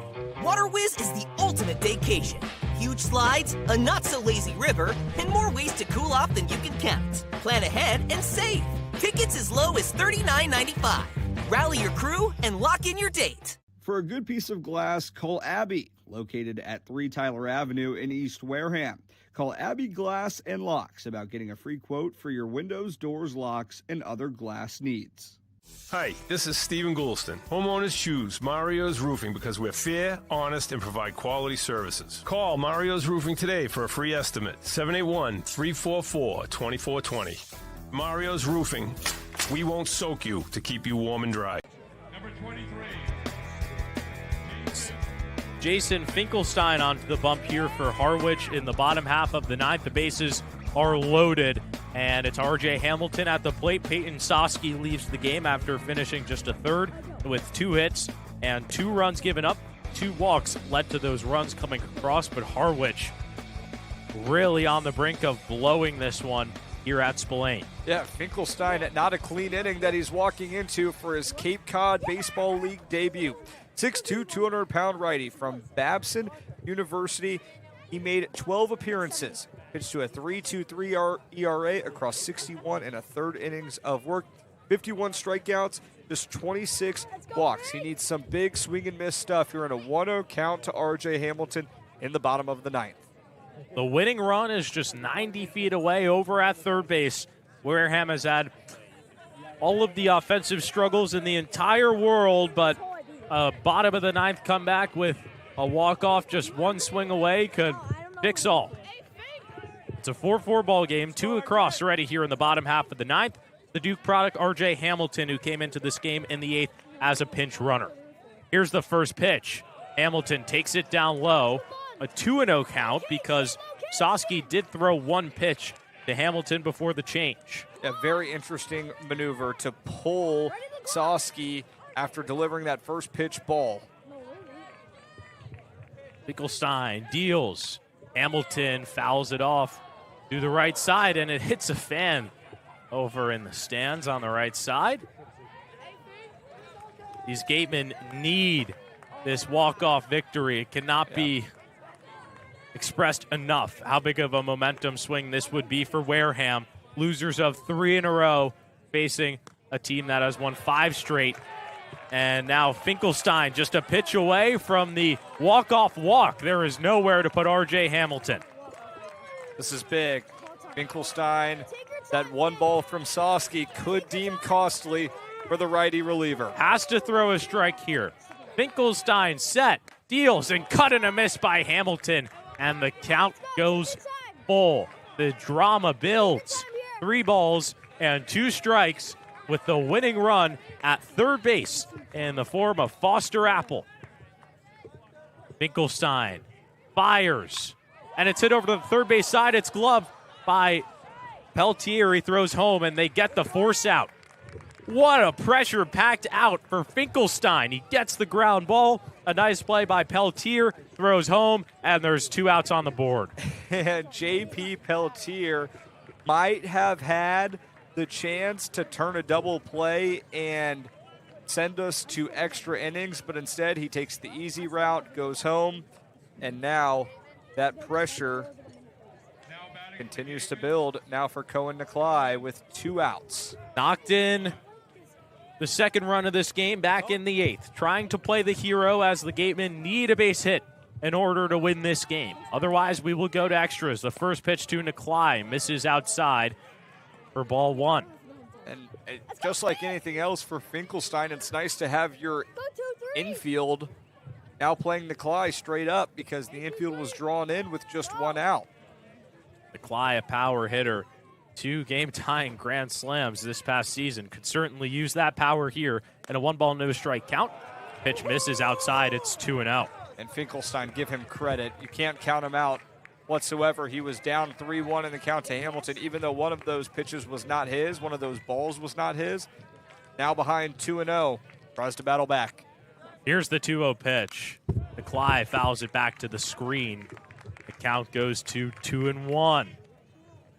Tense feeling here at Spillane Field. The crowd has quieted.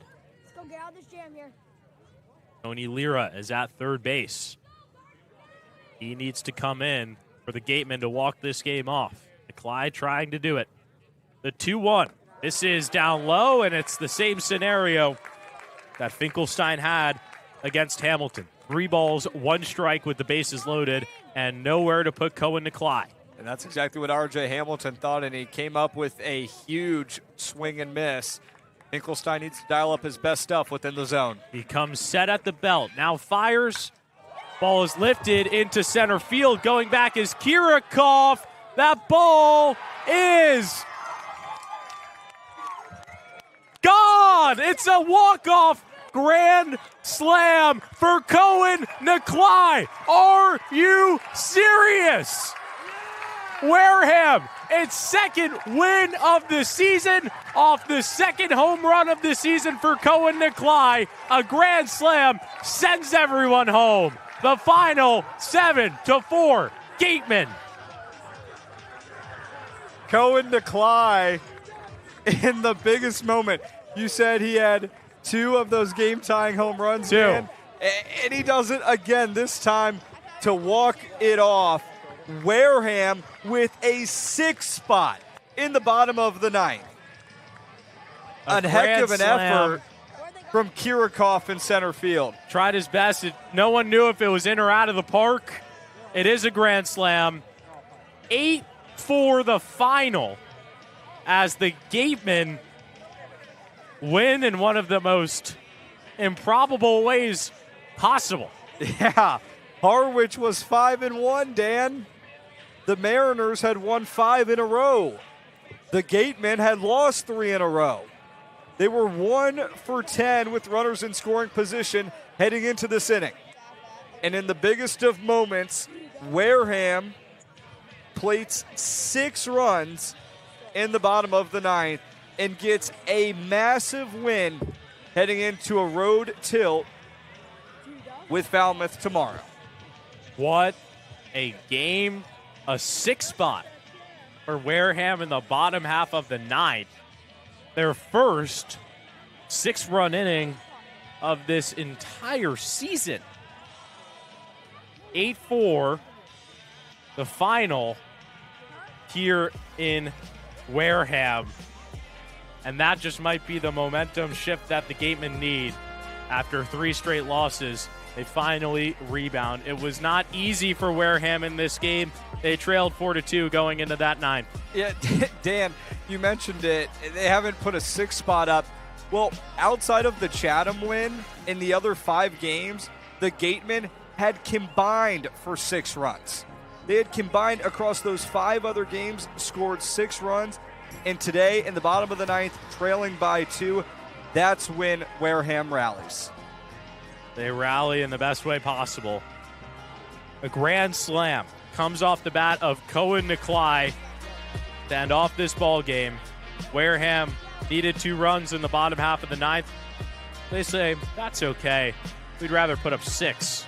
And they do quite the job. Cohen Nicolai leads the team in home runs now.